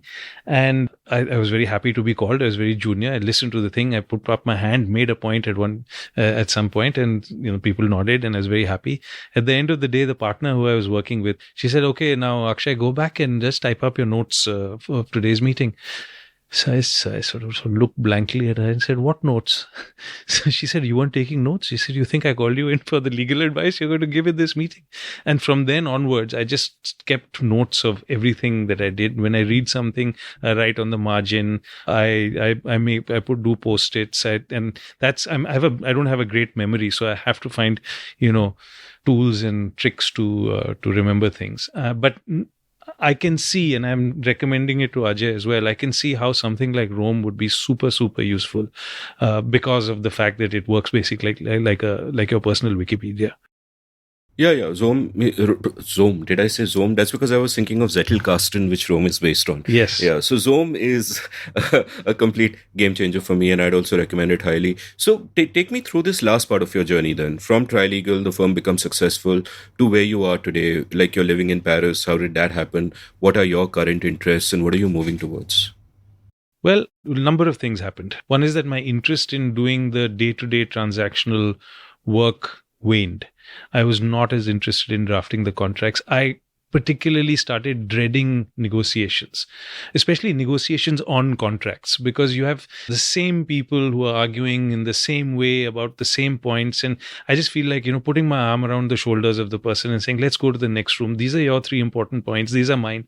Let's fight about those, and let's not argue about all the crap. And I just got bored. It was a waste of my time. But I think a pivotal moment for me came when in 2014, it started then, when I was with my father in hospital. He'd had surgery, and I was sitting on the windowsill looking out while he was in bed, and I just said to myself, I want to spend more time with people that I want to spend time with, and those aren't the other side in a negotiation. Not that they're perfect. I've made friends like that, but that's not my choice. I want to spend time in a different way. So from then onwards, I sort of started thinking about how am I going to devise a strategy to not let this thing that I've created or been part of creating down. Because whenever I talk about Trilegal now, even though I'm not a partner anymore, I will say we, and there will be no other firm that I can ever work for. And I'm still have a role with the firm as an advisor, and I'm on the board, and I love the people, and some of my closest friends in the world are there, and all of that. And I'll be involved with them into the future. But I just knew that I had to do things so I started creating. First, I looked at sort of doing some policy and advisory work. And after 2 or 3 years of trying that, I realized that doing through the front door lobbying to change policies for the good of everybody is a very tough thing to do in India. It's very hard to do that. Your interlocutors in government don't always know what you're talking about. Sometimes intentions are very good. Sometimes the people are very smart. But if you've done 10 years of renewable energy and they've done it for the last 6 months, you're not having the same conversation. So after having tried to do that for a bit, I said, look, I'd rather not do that. I'd rather not go through the pain of doing that. Let me think of another way. And then that was one thought. And then, as I said earlier, the fact that I wanted my kids to have, both my wife and I wanted to have them the freedom of growing up independently, taking their own decisions, taking their own risks, and not being driven around in car driver, Didi, all of that as you have in Delhi. That was one other reason. And this is something that people laugh about and scoff at, but pollution. I mean, if you are a rational human being, you should not live in Delhi if you have a choice. And then finally, my wife is French. And we'd always had this thing where at some point we'll go and live in France, let the kids have access to that part of their life and culture, and aunts and cousins and all of that. So those were all the reasons. And it had been planned long before the pandemic, and it was announced well in advance and within the firm, and people kept it quiet. And then we said, okay, what is the role that I'm going to have? How am I going to work with the firm? So figured that out. And then I landed up there, and frankly, all the stuff that I was supposed to do, I couldn't do because of the pandemic. I was supposed to help get new clients for the firm, to do business development, to do client relationship management. And no one is going to do a Zoom meeting for a vague kind of, this is who we are pitch. So I couldn't do anything for a while. And I was doing a bit of strategic advisory work. So advising people on what the implications of changes in FDI policy on China are going to be on your business or your investment, on the power grid invit, on what the potential impact of Biden is going to be on Indo-US economic relations. And the methodology I follow is I develop a set of questions, speak to a bunch of people who know about it, add my own analysis around it, and do it as a report. It's fun work. There was some of that, but then I saw an irritating piece of law, an irritating decision, an irritating circumstance in relation to the Chandigarh Discom, and I wrote a LinkedIn post on it saying this is crap, and or I did a Substack article. And Menaka Doshi at Bloomberg Quint saw it and she said, can I reprint this and would you like to do a column? So I said, yeah, sounds interesting. And I started doing a column. And that's when I joined your course to try and rediscover the hint of how I used to write before I became a lawyer and became boring in my writing. And that column, sort of, people started getting a bit interested in it. And one of the pieces, and that might be a good segue into the next part of the conversation, one of the pieces I was writing was on solar manufacturing policy, where there's a combination of customs duty and production linked incentives. And I just read Ajay's book. And I said, everything that's wrong with this policy is theoretically anticipated by the Kelkar and Shah book. But I, not being an economist and not wanting to make a fool of myself, which has always been a big theme in my life, that I don't want to make a fool of myself, failed spectacularly and not made a fool of myself many times. I sent the article to Ajay and I said, look, am I on the right track? Are there any mistakes? And is it theoretically correct? So he said, read it and said, yeah, it's fine. But what do you think? Grand question is, I think only he can. He said, I'm worrying about India's energy transition. How is India going to deal with climate change? Do you have some thoughts? And I thought, boy, do I have some thoughts? I've been working on this damn thing for 10, 12 years from the beginning of the renewable sector. I've seen all kinds of things that could have been better. So I went away and thought about it for a few weeks, and he said, let's connect again. Came back with 4 points to say, this is what we should do. And he said, I agree with you. Let's write a paper. Wow. So this is like a fantastic moment for us to take a break and then segue into the paper after we come back. Great.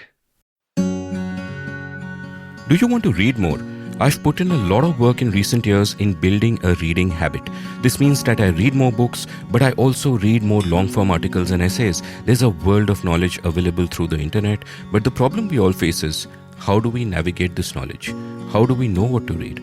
How do we put the right incentives in place? Well, I discovered one way.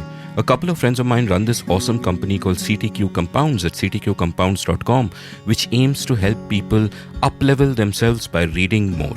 A few months ago, I signed up for one of their programs called The Daily Reader. Every day for 6 months, they sent me a long-form article to read. The subjects covered went from machine learning to mythology to mental models and marmalade. This helped me build a habit of reading. At the end of every day, I understood the world a little better than I did before. So if you want to build your reading habit, head on over to CTQ Compounds and check out their daily reader. New batches start every month. They also have a great program called Future Stack, which helps you stay up to date with ideas, skills, and mental models that will help you stay relevant in the future. Future Stack batches start every Saturday. What's more, you get a discount of a whopping 2,500 rupees, 2,500 if you use the discount code UNSEEN. So head on over to CTQ Compounds at ctqcompounds.com and use the code UNSEEN. Up-level yourself. Welcome back to The Seen and the Unseen. I'm chatting with Ajay Shah and Akshay Jaitley on their excellent new paper, which hopefully is going to be a lot more than that. And the title of the paper is The Lowest Hanging Fruit on the Coconut Tree, India's Climate Transition Through the Price System in the Power Sector. Before getting right down to the paper itself, which is fascinating and there are just many questions there, tell me a bit. I mean, you've already kind of taken me through a bit of the origin story, Akshay, where you wrote to Ajay and Ajay said, yeah, this is great. Do you know something about this field? And then you got back with your thoughts. And so how was it then deciding to work together? Like in the sense that at one level, it's an intellectual exploration, but beyond that, what is this? What was your conception of what this is going to be and where this is going? So we set up a video call and Akshay had a clean articulation around 4 steps on how to think about this. And I come from the research community, so I know the machine of how we think about problems and turn them into research products. So I said to him, this should be a paper. And he said, who, what, how? And I said, I'm happy to help you midwife it. And it's your ideas and, it's your paper. And I'm happy to help you to build it. So that's how we got going on this. And what were the shared beliefs in this, and what were the points where, for example, you, Akshay, said that okay, I'm bringing this, or Ajay says I'm bringing this. Were there areas like that? Were there different strengths that you brought to it, or was it just one subject and you said, hey, we both really care about this. Let's just do it and take it from there. It was pretty iterative. I think it wasn't for me. I mean, that is, you heard Ajay's bit about how it started. When he said, "Okay, let's do this together," and you have intellectual leadership, I didn't quite know what that meant. I didn't want to have intellectual leadership. So I've got these 4 points, and now you're the scholar. Why don't you do something with them, and I'll hold on to your coattails and go along with it, which is partly what I feel, at least, that I've done.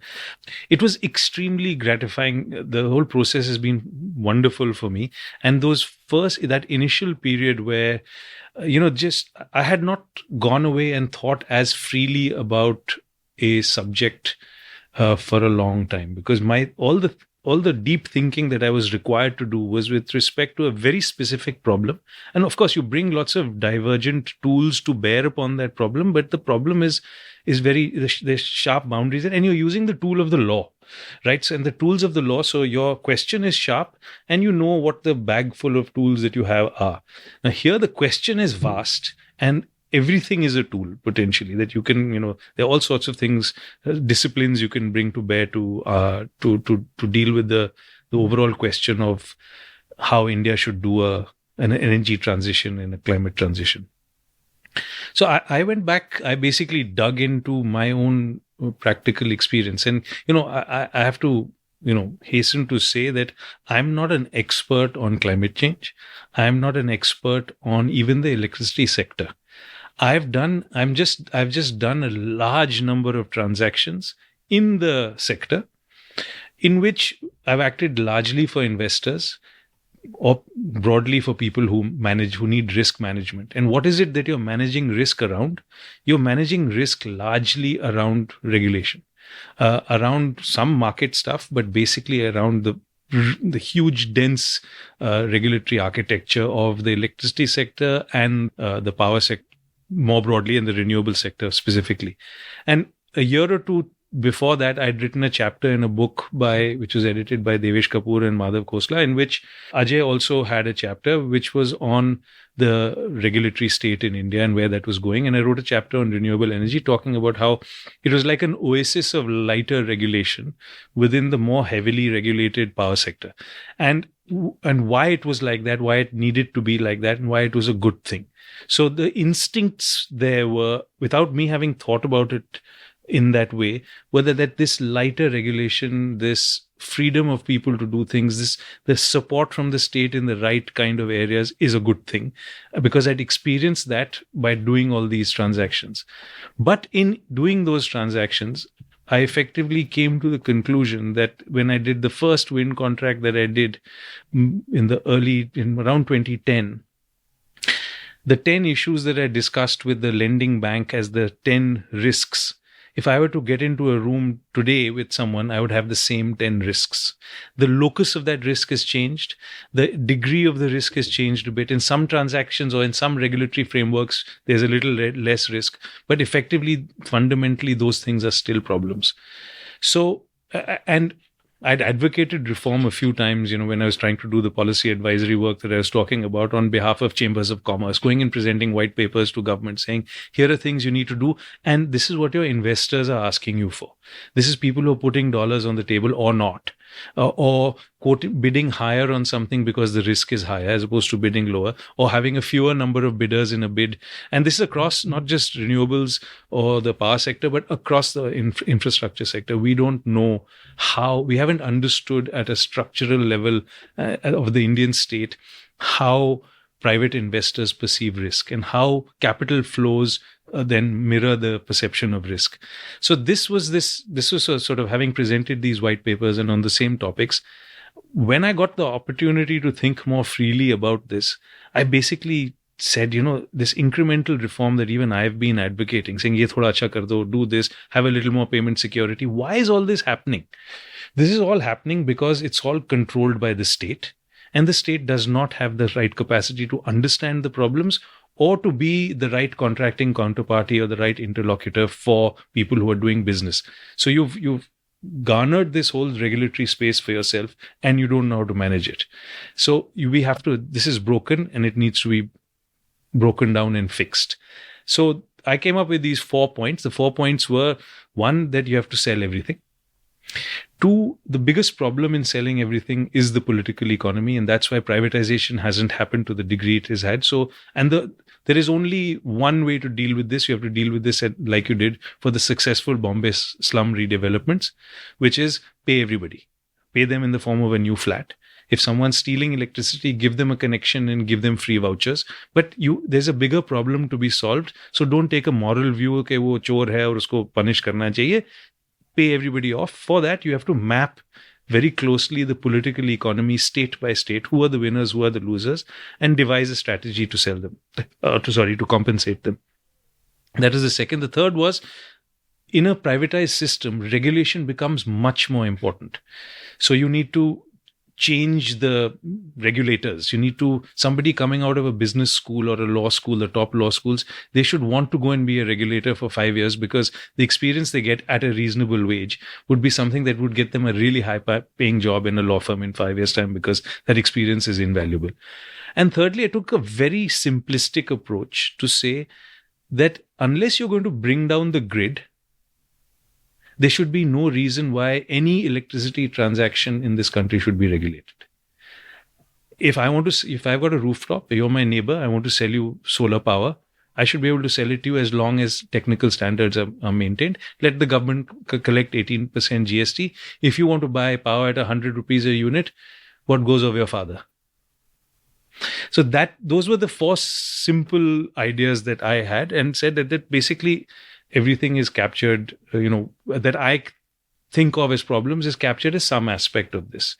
And if you now that you've read the paper, and if you were to unroll the sort of carpet of those ideas, to use a terrible metaphor, then Ajay, what he did was he took it and said, okay, what do we mean by making all transactions open? It is bringing the price system. That was sort of economist speak for that slightly intuitive idea.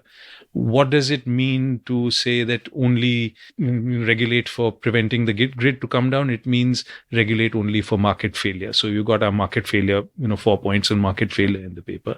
And on the privatization point and on the political economy point, he just said, yes, that just goes, So we had a starting point of deep agreement. And, for me, I hadn't thought of it in terms of the price system and the fact that you need to allow all transactions to have a clearing price. I hadn't framed it like that. But the minute it was framed like that to me, I just said, you have this deep sigh of relief and say, okay, this is what I've been talking about. I'll just have the right language for it now. So that's what that initial period for me was. Then, then there's the one. What I'd been unused to in many years of being a slightly more senior lawyer and within my firm was to have the ideas and then tell someone to go and do the work. I had to have the ideas and start doing the work myself this time after a long time, which was a muscle that I had to sort of bring out and start using again. That's how it all started. Reading your paper, it struck me, and that struck me even more while you guys were speaking just now, is that it's like a perfect marriage of two things. That on the other hand, there is this deep knowledge of this domain where you get into the sector and you understand all the fault lines, and you get that sort of granular knowledge of different kinds of things that can go wrong. And at the same time, there is this broad conceptual framework which makes complete sense. And I don't want to simplify. Both of you obviously would have had some conceptual clarity and some deep knowledge. But it would strike me, Akshay, that you would have had more of the deep knowledge of the nuances of individual particular things that can go wrong. And Ajay would have come at it from that conceptual framework of free market, the price system rather, of having that price system, the information that gives you, how the incentives play a part, and then these two kind of get married without necessarily stereotyping what you brought to the table. But at a larger level than that brings to mind two questions. That how much was your understanding of this domain enhanced by having that conceptual clarity? Like, do things then start falling into place and you say, yeah, okay, it all makes sense? And the second part to that question is almost a converse, that you can, at an abstract level, have conceptual clarity that, Hayek, use of knowledge in society, the price system is the one thing that works, and so on and so forth, get the incentives right and all of that. But when you actually apply it to a concrete field, like what I saw here was really an application of Hayek's insights about how the price system works, and suddenly seeing that, my God, at every level, at every detail, this makes so much sense to me. So, so these are the two questions. That one, how much is that detailed knowledge of all the nooks and crannies enhanced by applying that conceptual framework to it? And two, in terms of, the conceptual framework coming to life in this way, how was that process like? So I think that if you start from the Indian electricity sector, it is shouting to you that we don't have the price system. We don't have the incentives. There's just a lack of buyer and seller clearing around a price, and then the price sending out incentives to reshape the demand side and reshape the supply side. The Indian electricity sector is just central planning, end to end. It's completely central planning. The price system doesn't tell the automobile industry that your cars need to be more efficient. The government makes a regulation and says the cars need to be more efficient. So the central planning is just all over the landscape. So that's the first thing that is a weird feature of this field. Like many other fields in India, there is a deep government interference in the system and a lack of the price system. That said, this field is a little harder than many. So I want to be careful in what we say in this paper and what we see as the journey ahead. What we're saying in this paper is that the way to solve the problems of the sector is to get the price system to work. And of course, the main framing of the paper is around climate change, carbon tax, electricity sector. Okay, so that's a very interesting juxtaposition of the paper, that we're going to have to do something about the pollutant that is carbon dioxide. The cleanest way to deal with that is a carbon tax and not detailed regulatory interventions. A government saying that at this place you will have a solar plant, at this place we will force this industry to accept this efficiency standard. Just let prices work. So fine, you want to stop carbon dioxide? Tax it. But beyond that, let society figure out what's an appropriate use of carbon dioxide in society. Okay? And then that takes you to electricity. The most important site of the climate transition is the electricity sector, partly because today it produces a lot of CO2, and because tomorrow, when cooking and mobility move to electric, that heavy lifting will have to be done in the electricity sector. So that's the clean argument of the paper, that there is a climate transition problem. The best way to do it is a carbon tax. For the carbon tax to do its magic, the electricity sector has to be under the benign influence of the price system and not a bureaucratically controlled, centrally planned system. However, this is a field that is truly hard. So now let me turn upside down and talk about this in a more traditional electricity engineer worldview and an electricity expert worldview. The consumer is a little spoiled in that the consumer expects that when I flick the switch, the electricity will flow and that the price will be broadly stable and predictable. Consumers are not ready for price fluctuations. And the price fluctuations that are required in the modern world are kind of extreme. So demand has a very high time of day pattern, and the renewables revolution generates intermittency in production. So the solar production happens only when the sun is shining. And as the evening comes, when people switch on a lot of appliances, you actually lose solar capacity. And wind is inherently intermittent. It is a leap for us to think that there will be a day, and I am 100% convinced that there will be a day, that before we choose to flick on the air conditioner, there'll be a little LCD display unit on the wall showing us the present price of electricity. And we'll think about it. Okay, that we'll weave prices into our thinking when we make decisions like flicking on an air conditioner. But that's a big change in society, and we are not there today. For an analogy, all the way until Nixon abandoned the gold standard, the world believed that 35 ounces of gold was the dollar, and there were fixed exchange rates all around. And at that time, if you tried to say to people that, there should be a market for the exchange rate. And Milton Friedman was this amazing pioneer in talking about floating exchange rates. It was a big leap, and people would just get irritated at what? You want exchange rates to change every day, every hour, and every importer, every exporter, every every capital flows transaction will have to think about currency risk. And at this price, does it make sense for me to buy this? Yeah, we did that. We have come here. Today, exchange rates are floating. Exchange rates fluctuate every day, and we've all learned to live with it. I think that similar intellectual transformation is required in the electricity sector. So a lot of buyers and sellers are spoiled by the very fixity of prices, and human beings always want to declutter their minds. So you think, I want to flick on the switch and some fairly fixed price electricity will flow. But that is a very negation of the price system. You want prices, you want price fluctuations, you want price flexibility, but this is a very difficult field to do that. When the wind is blowing and the windmills are making electricity, and if the demand is not there at that point, the price can go to zero. The price can even become negative. There have been days in Germany where the price of electricity has gone to zero or to slightly negative numbers, because actually for the grid operator, you're doing a favor by consuming a little bit of electricity at that time. It's a very different world. It's not easy to store electricity, and the renewables generation is highly intermittent.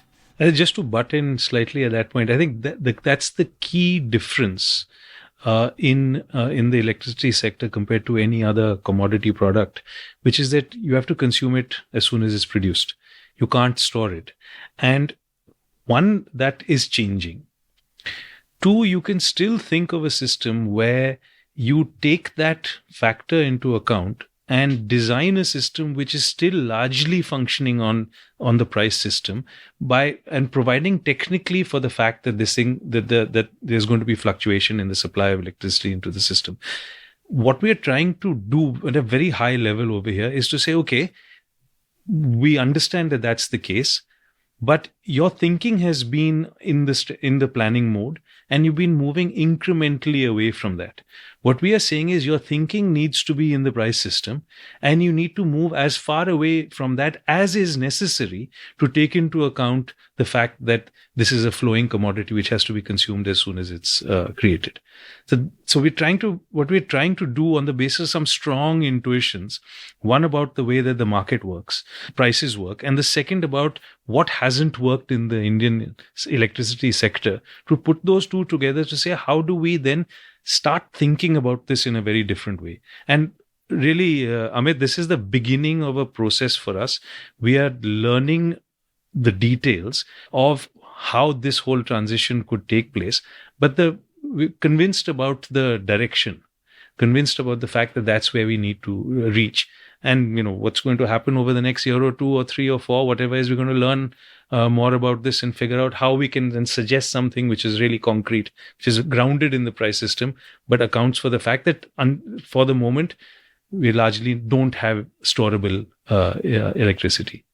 And what I'm struck by was, Ajay, what you said about how getting used to that new paradigm where before I flick on my AC, I can see, what the price is. And I agree that that is something that can inevitably happen, but I also agree that there will be a time where we won't need it, because the price of electricity will simply be so low. And you mentioned renewables coming in the form of wind or sun or whatever, and I think the future in a sense is unknown unknowns. God knows where they'll come from. Like we were talking earlier about nuclear, and we'll come back to it maybe later after we finish talking about this paper, but maybe that is a source that takes care of the whole problem.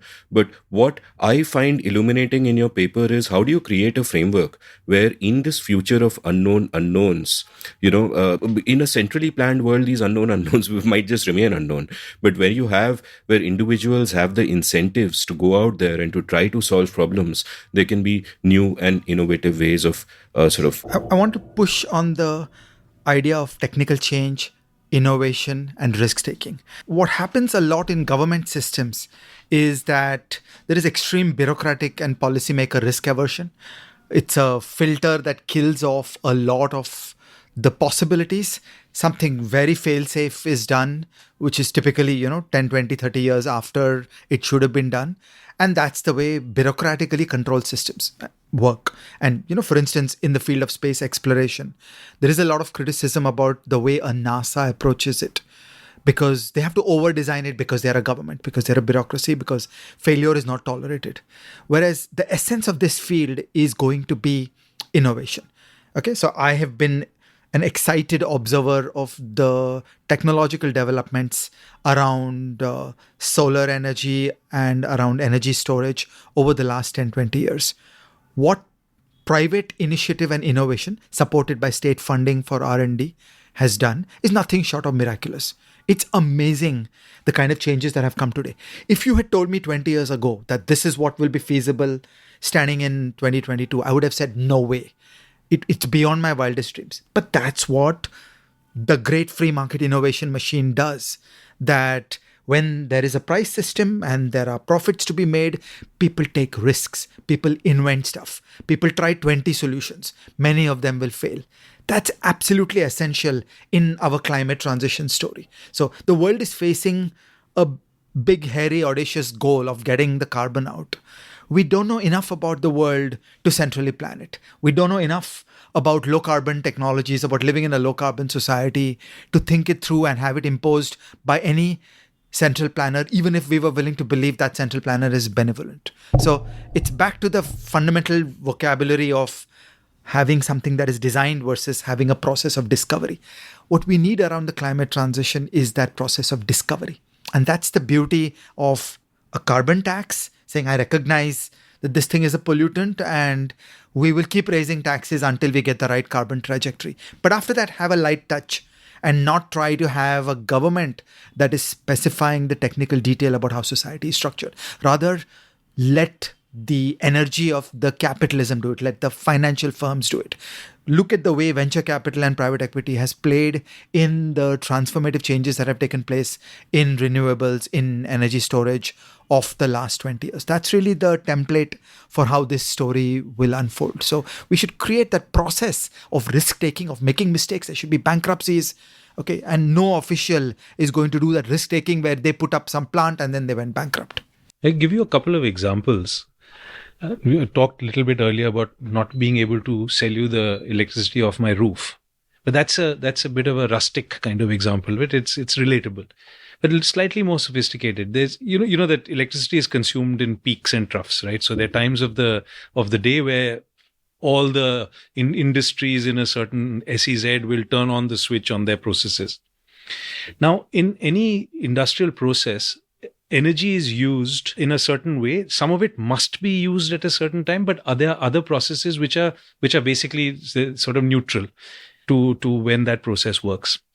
So there are people who are in the business of what is called flexibility aggregation, where what they will do is they'll go to an SEZ and they'll say, okay, I'm going to place an IoT device on your process such that it will switch on the power when the price is low. And it'll turn it on. And it'll also smoothen out the peak because the prices are higher when there is a peak it'll smoothen out the peak. And because of the way that the Indian electricity sector works, this is actually a saving made by the Discom because the Discom is buying the power from various people at various different times. This business model works if this person who's doing the flexibility aggregation can share the upside with the Discom. Right. So if 100 rupees is saved, he says, okay, I'll give you Discom, I'll give you 80, I'll keep 20. That's my profit. You can't do this deal in India today. It's not possible. You have another kind of situation where, say, Google says, I want to be a good corporate customer. I want you, Renew Power, to put 100 megawatts of renewables into the grid. If you do, and you're putting it into the grid, I might not be consuming it, but you're putting it into the grid, which is being consumed more generally, and an electron is an electron regardless of what the source might be. I'll pay you 3 rupees a unit for that, what you put in. If you get 3 rupees for that, fine. If you get 310, you can keep the upside or you can have an upside sharing. If you get 290, I'll pay you the difference. So this is and they want to do it because this is part of their mandate. They want to be a good corporate customer, etc. Their shareholders are asking for this. This becomes what is called a contract for differences, and then it becomes regulated by SEBI. So there was, until very recently, this transaction was illegal. Now you can say, okay, now they've made it illegal or they made it more possible. But this is deal by deal, business by business, business model by business model. You need to tweak the regulation to allow something to happen. So instead, if there are private people doing deals with private people, that's all you need, because these deals and 50 others, as you said, the unknown unknowns, the ones we can't even imagine at the moment, all sorts of other stuff will happen. And this isn't even on the technology side. This is just on the business model side. You add technological innovation to this. Arguably, placing IoT devices is an innovation, but it's been happening for a while now. You will have this combination of business model and technology being able to be used to deliver value. And right now, there are so many ways in which this cannot be done. And the way to solve this is not to say, okay, I'm now going to deregulate this, then I'll come up with guidelines how this is to be done, and then there will be a process of verification, and you will sign up for this and whatnot. As opposed to saying, just do the deal. As long as the grid isn't coming down, I'll just take my tax on it. Fascinating. So, before we go deeper into the solution, I want to go deeper into the problem, because for many of my listeners, and even for me while reading this paper, it was great that, right at the start, you sort of set out first what the problem is. And I'm going to ask you about that at two levels.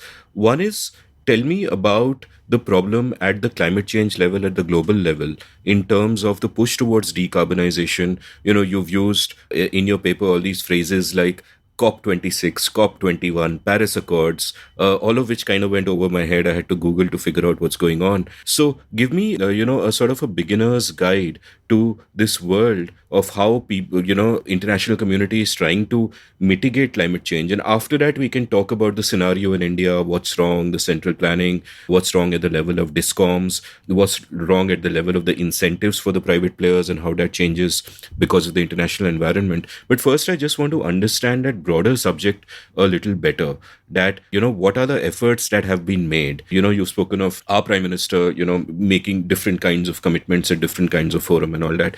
Give me a sense of what is a problem in terms of carbon emissions and whatever, and what are the different mitigating steps that have been taken, and, where's India in that scheme of things, and what is a challenge before us?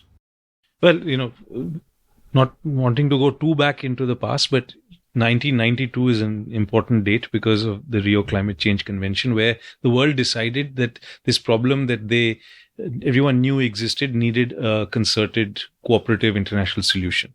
And that was followed by the Kyoto Protocol a few years later, which put into place certain mechanisms to try and reduce the problem of carbon emissions into the atmosphere.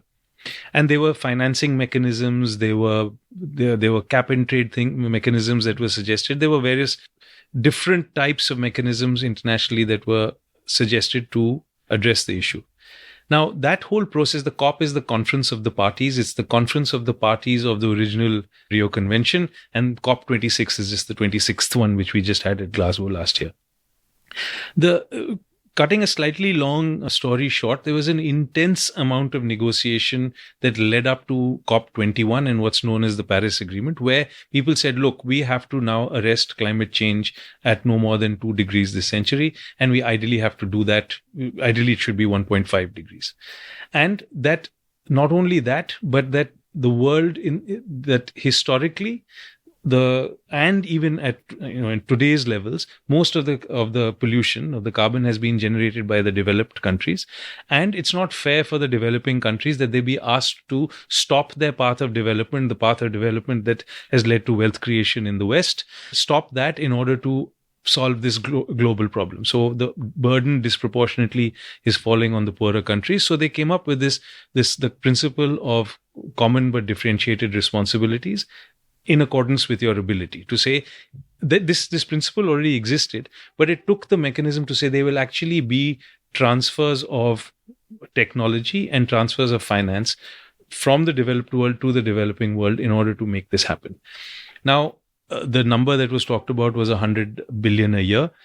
To be fair, the West has been abysmal in fulfilling that commitment, and it's not always been completely clear how much of that is coming from private sources, how much of that is coming from G2G, government to government sources. So are governments going to give the money, or are private companies going to be involved in making these investments?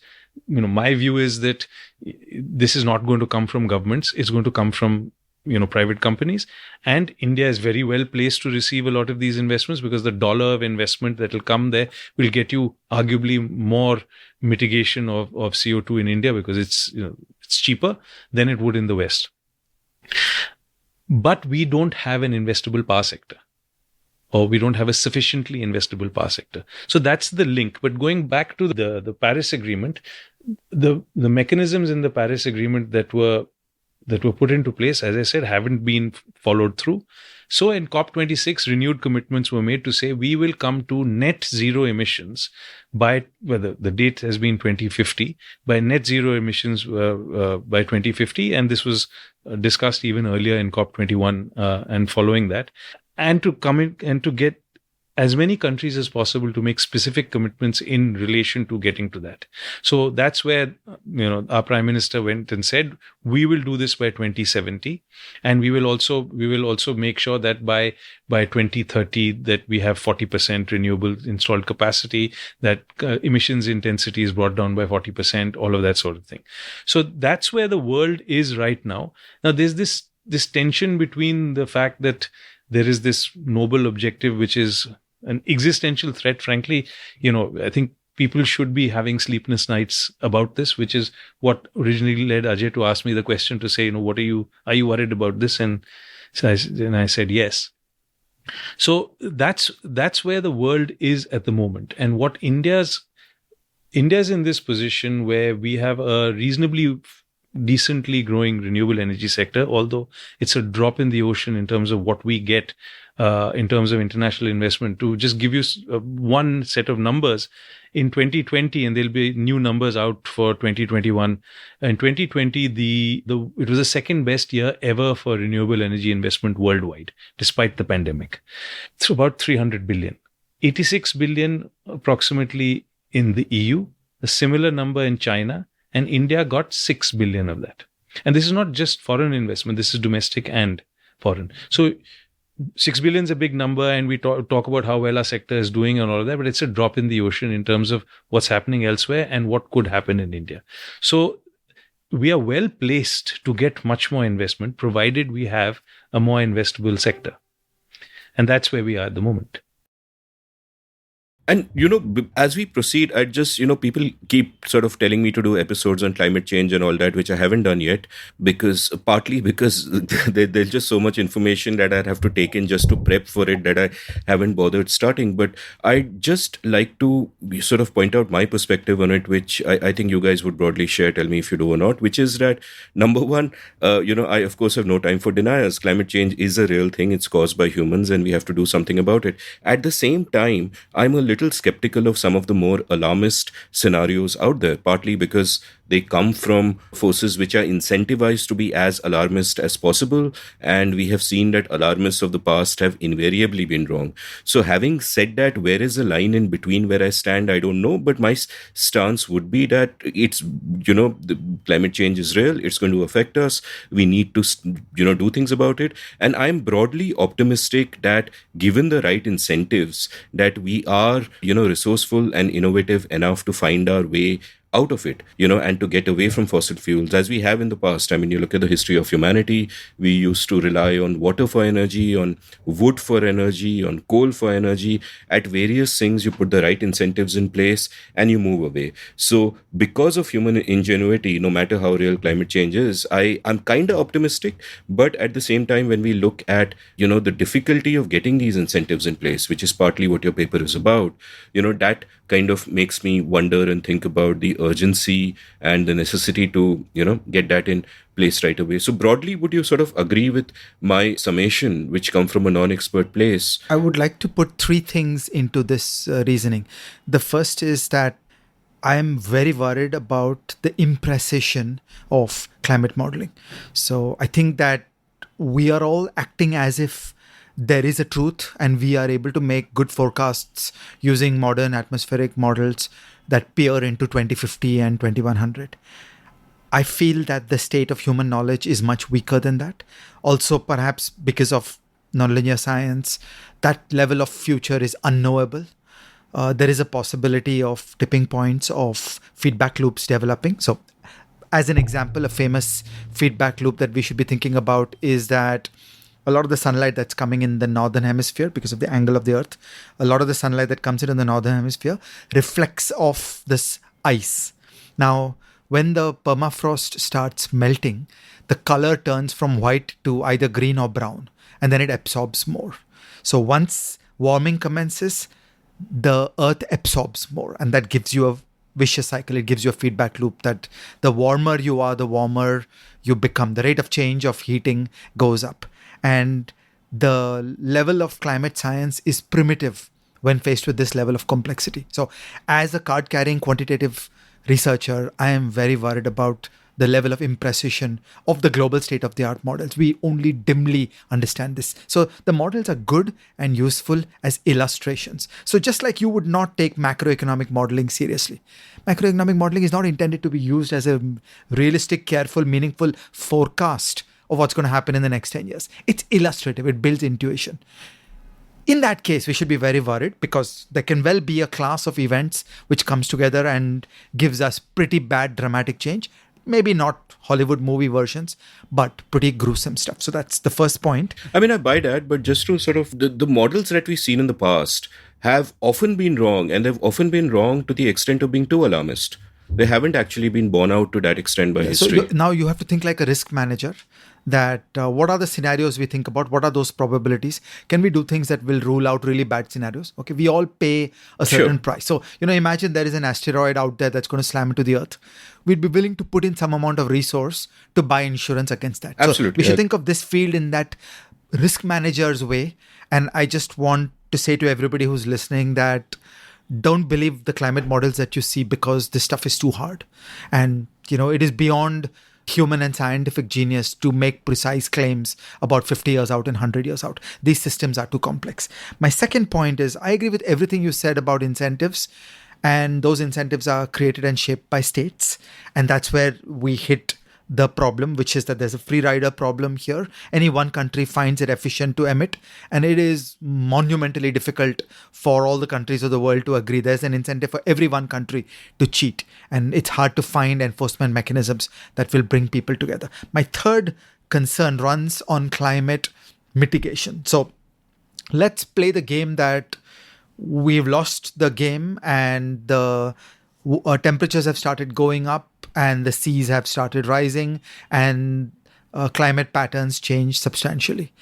Now the game will turn on state capacity and state capability. So, if I was Germany, I'd be reasonably optimistic. I mean, I know they had some really incredibly terrible floods recently, but by and large, if I'm Germany, I'd be reasonably optimistic that they'd be able to grapple with a changing world and think about it. And I worry the most about a place like India, where the Indian state is beset with a large number of problems, is only dimly able to grapple with all the difficulties that are going on. And these difficulties will be dealt with badly. It could lead to high levels of social stress and unhappy outcomes.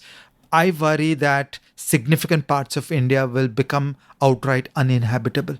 So just a little anecdote, last year, I think, in 2020 or 2021, the temperature in Jacobabad, which is in Sindh, went up to 52 degrees. And there was an article in The Guardian about this where there was a sentence that just struck me.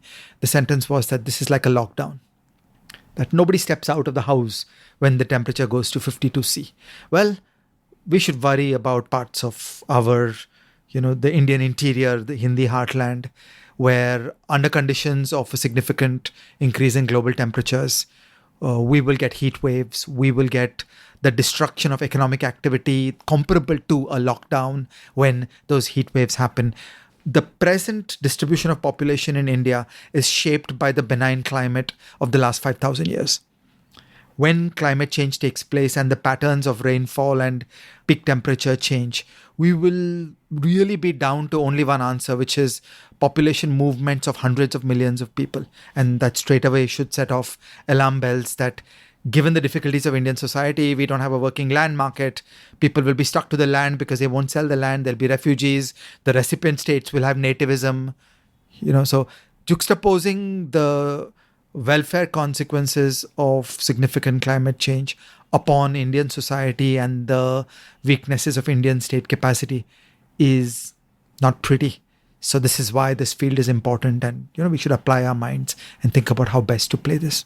Just add that if you were to trawl through all the articles and papers that have been written in the last 10, 15 years on this issue, there aren't a lot of them that say, oh, we were wrong and the numbers aren't as bad as they were. Most of them will saying warming is a little more than expected. There's the permafrost isn't as thick as we thought. This is impressionistic, but the view I have of the science on this, the science hasn't been wrong.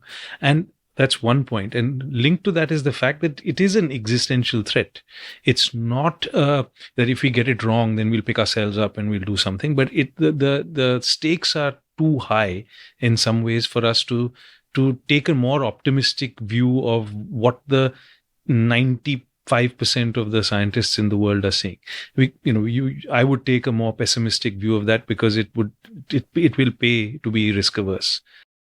I agree with that. And but the thing is that 95% is also not arriving at a homogeneous place. Like Nordhaus, who won the Nobel Prize for Economics for just climate science, also disagrees with a lot of the alarmism. If you look at, for example, the projections made in Al Gore's film, most of them turned out not to happen. But where I agree with you is that this is an extremely low probability event that the Hollywood film happens and the world goes to hell. But even if it's a low probability event, the impact is so high that we should do something about it. Now, where people would get skeptical is say that, sure, we should do something about it. But even if you buy insurance, how high is the cost of that insurance? And where your paper gives me hope is that the cost need not be that high.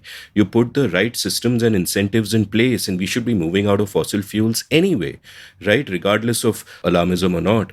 Where it gives me hope is that the cost need not be that high. Even a developing country like India can move out of it and can flourish and can mitigate the damage, right? The frustration here is that there are many positive sum games to be had. Exactly. And which is what we point out in the paper when in the part where we talk about why this is the right time for this. Because the way that international relations, way that international investment, the way that what the West is saying about carbon border taxes, all of these, you line these sorts of things up, and there couldn't have been a better time to do this. I mean, what I'd really like to see have happen is a conversation between Biden and Modi, where Biden comes and says, where are your numbers? Give me your exact pathway to achieve net zero.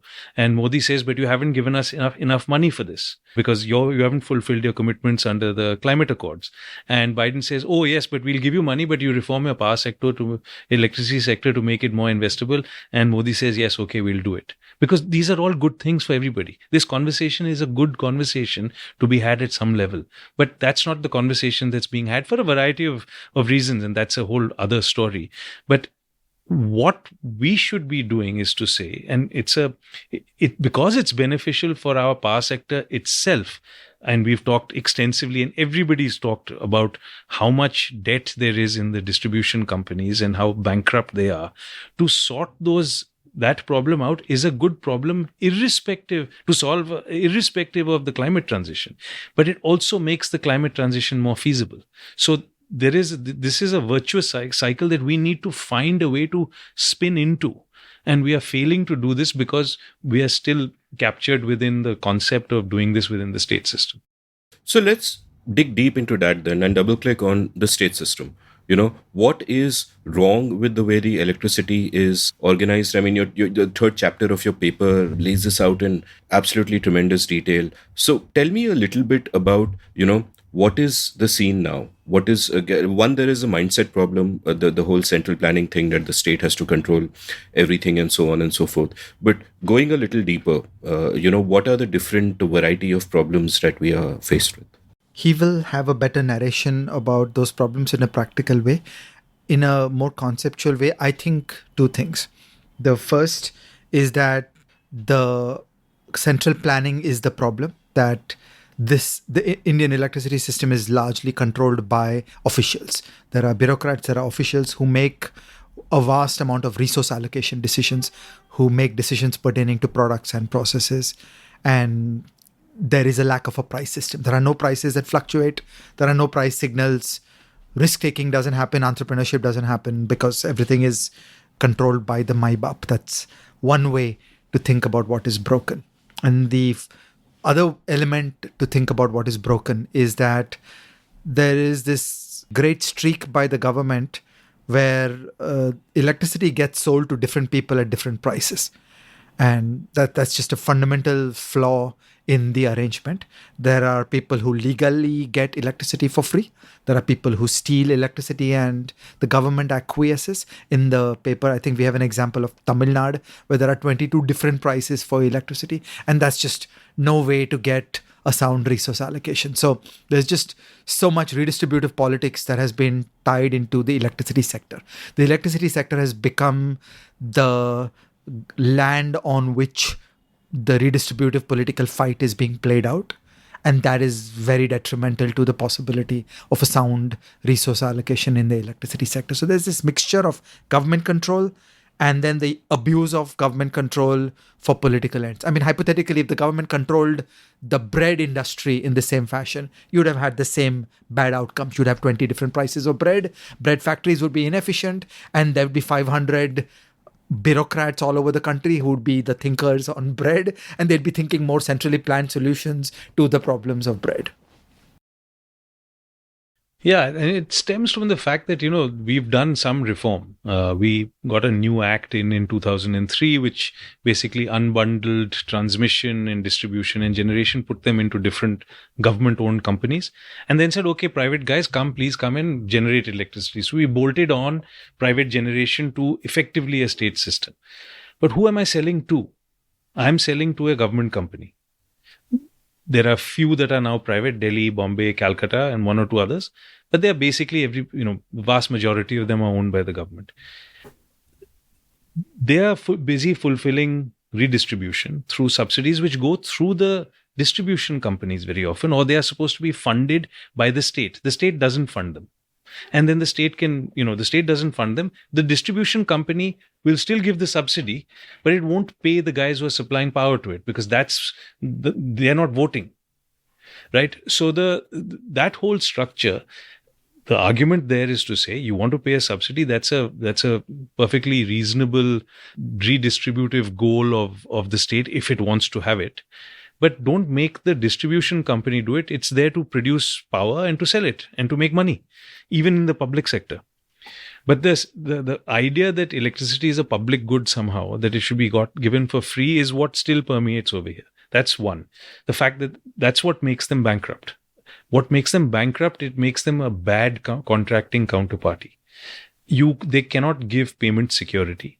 If they give payment security, they don't honor it. There are strictures on distribution companies to issue letters of credit, and they don't. And they just don't.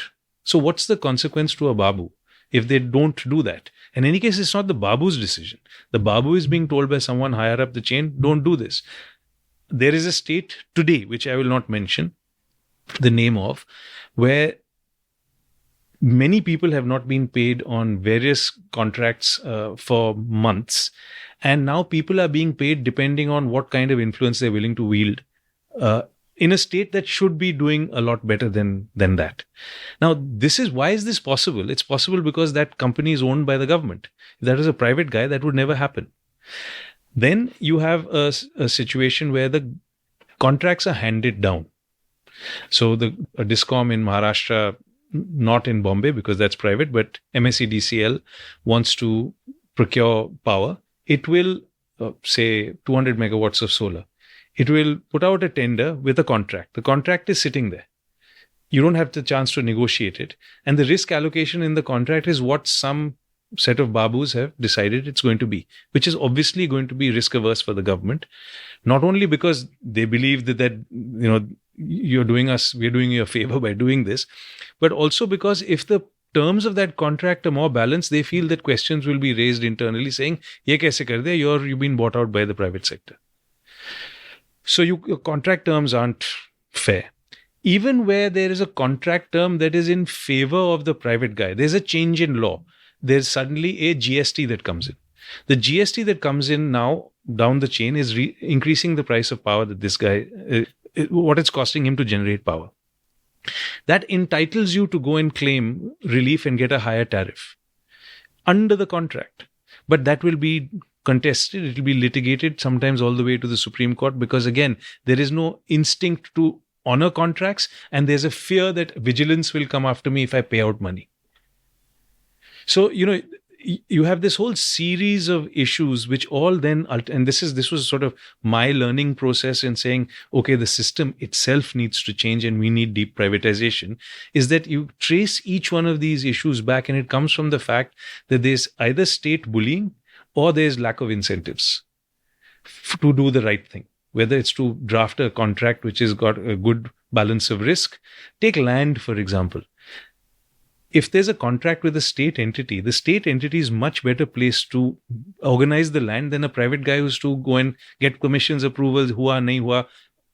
But that's not what happens, right? It happens now to a limited extent. Yeah, so the issue really is these issues all either what you're going to have is that the state reforms and has an epiphany and decides that it's going to be the best contracting counterparty that it could be fair, etc. Or you have to sell all these discoms. Which do you think is more likely to bring a result? Which brings us to the title of the paper. It's the lowest hanging fruit on the coconut tree. All solutions are hard.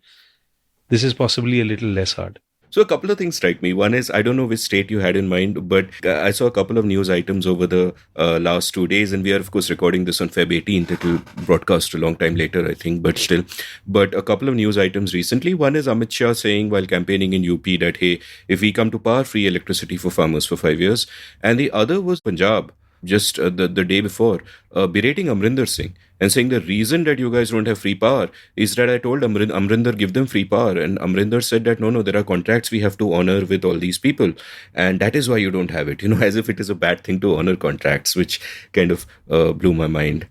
Should blow your mind slightly more. I mean, once it's blown, so it can't actually get blown more. But what I'll throw into the mix there is that in Punjab itself, a few months ago, the Punjab government passed a law which was unanimously passed in the legislature. This is not just government action or one party. Passed a law saying we are going to redo the tariff clauses of all the power purchase agreements in the state because power is too expensive. This is causing a burden on the population, and it's causing a burden on the state-owned companies, and referred all these clauses to the regulator to say revisit these and come up with a price. Some of these contracts, Amit, are bid. They are not negotiated. The government puts out a bid and the lowest bid wins. So somebody has invested whatever they have on the basis of getting a certain return, but because there are elections around the corner, we will not only cancel these contracts, but we will put in a law to do it. Because what Andhra Pradesh did some time ago was to refer the matter to the commission, said, take a look and see if you can reduce the tariffs. This case went to the Supreme Court, and the Supreme Court has now said, no, you can't do that. You've signed contracts. But what Punjab did was one step further. They said, we know that this is going on in the Andhra case where they've referred it to them. Let's just pass a law, because law to law hota hai. We'll change the contract. We'll change the contract. No, contract kya hota hai? We'll change the law. In doing so, they have violated the constitution. They have violated the contracts, and forget about, what's a good thing to do. And what have they done to the impression of investors about putting money in that state? So they should not have that tool to play with. Yeah, it's a classic case of I want to add to that. There's been a phenomenal collapse of solar capital goods in the last 10-15 years. So many people in the Indian centrally planned state electricity system seem to think that that's a bad thing, in the sense that we did a tendering and a bidding and procured solar electricity 5 years ago at a double quotes high price, and now when I buy the same thing, it's available at a low price. So there's something wrong with that contract. I should find a way to renege on that contract, or somehow disrupt that contract, or break that contract. Okay, whereas absolute basics of contract law teach us that, okay, if you want to shut down that contract, you'll have to pay them the liquidated damages, in which case you should just let those panels continue to generate electricity, because there is no benefit from disrupting that contract. But this basic hygiene of commercial thinking that deal's a deal. And if you are willing to be tempted to violate deals, then just think of what that does to the risk premium, and how will the domestic and the global private sector and financial sector get involved in the Indian electricity system as vendors hanging at the edges of a centrally planned system. And how will India achieve a giant climate transition of eliminating all this fossil fuel electricity generation and greatly increasing renewables generation, if this is the body language and the contracting stance of a wide variety of Indian state entities? And this is really, it strikes me as a classic case of the seen and the unseen, where the politician says, we will bring prices down, we are doing this for you. That's the seen sort of posturing that is there.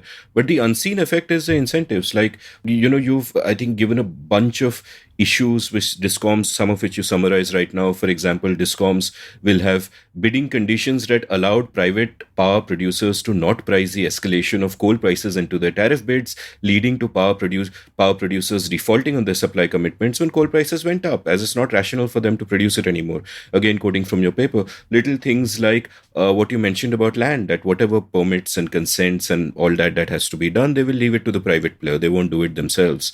And then payments can be delayed. They can change the law, blah, blah, blah. Also, you've pointed out our Discoms are so litigious. Even in a case where they are at fault and they're going to lose, they will still go to court. They will still hold the process up because, that's the way that they play the game. And just sort of a whole bunch of areas. And therefore, the risk is so high that if you're a private player, you pointed out that one, then foreign capital won't come into this because the risk is just way too high for them. The environment is just way too unstable. And even private players here, like, why would you just get into this? And you might say that, oh, I can start, say, a renewables business here, or I can start XYZ, anything else. Everything is opportunity cost. And you'll just look at this environment and you'll say, nahi, yaar, nahi karna hai. So you can do it if you're good at environmental management. If you can manage the environment within... You mean the political environment? The political, regulatory, and legal environment. If you know, if you're willing to price in what litigation is going to cost, which means you've got to be very, very big. That's one. And also, we will point to the limited amount of foreign investment that's there to say, look, all the big private equity funds are here. The big Canadian pension funds are here. Yes, they all have investments. But I've seen internally, I've sat on the same side of the table as some of these people and evaluating these things, to evaluating an investment and saying, I would love to make this investment, but 30% of this portfolio of renewable energy assets is in the state of Andhra Pradesh, and the state of Andhra Pradesh is not paying its PPAs. So I will not do this deal, or I will price this deal lower. So the Indian guy who's selling them that project is either getting lower value, not for his fault, but the fact that his off-taker is not paying him, or the deal is not happening. So we'll still go back and point to that 6 billion, saying, look at that 6 billion, look at the fact that we've got to renew power, we've got all these domestic industries as well. But the question that no one can answer, is bothering to answer, is to say, what have we lost out? I mean, it's a broader issue of being an entrepreneur in India in general. But I know at least 50 people who are sitting in well-paying jobs in Gurgaon who would set up a business tomorrow if it was remotely rational to do so. And in this sector, even more so, because you're dealing with regulation and government much more than you are in anything that's in the digital world, for example. Yeah. And just beyond the problem of Discoms, for example, you've given 5 reasons why these problems will deepen, in your words. So can you take me through some of them? There is a sense in the mainstream that what's likely to happen is we'll just fumble along. We will do a little jugadu improvisation here and there, and we will meander along like nothing much will change. Okay, so we'll muddle along like nothing much will change. In the paper, we argue that we are actually standing at a bit of a tipping point, and the world in this field is likely to change in substantial ways. Why? Okay, there are basically 2 important forces that are at work. The first important force is the rise of renewables as a business proposition. So for more and more people, the appeal of putting up a windmill, putting up a little bit of a solar generation capacity for self-consumption the business case is very strong right now, and that is leading to the best customers peeling off. So the best customers so the present electricity system overcharges the commercial and industrial customer to pay for the subsidized and stolen electricity. Now those best customers are being charged such high prices, and the renewables revolution has generated lower prices that to an increasing extent, some of those users are peeling off and saying, I'll do less business with the system. So now the system comes under a fiscal squeeze because the paying customers are peeling off. The second dimension of this is coming from the changes in the global world of investment. The rise of global ESG investment has implied that for a large number of Indian firms, it has become important to make auditable promises to the investor that I am on a decarbonization path. Individual firms in India are making promises like net zero by 2035, even though the Indian state is not, because it's rational and efficient for the firms to do so. And ESG investment is already important. About 30% of the global investment pool is now ESG, and the number may go up over the years, but 30% is already a lot. For instance, if you wonder, why did important firms like Reliance and the Adani Group pivot away from a pure fossil fuel strategy to a lot of effort and accent on clean energy? And the answer lies in ESG investment, that they would get a bad valuation for their equity if they were shunned by 30% of the global investable pool. Okay, so when ESG investment is creating pressures upon Indian companies to decarbonize, that further accentuates the exit by Indian companies from the grid.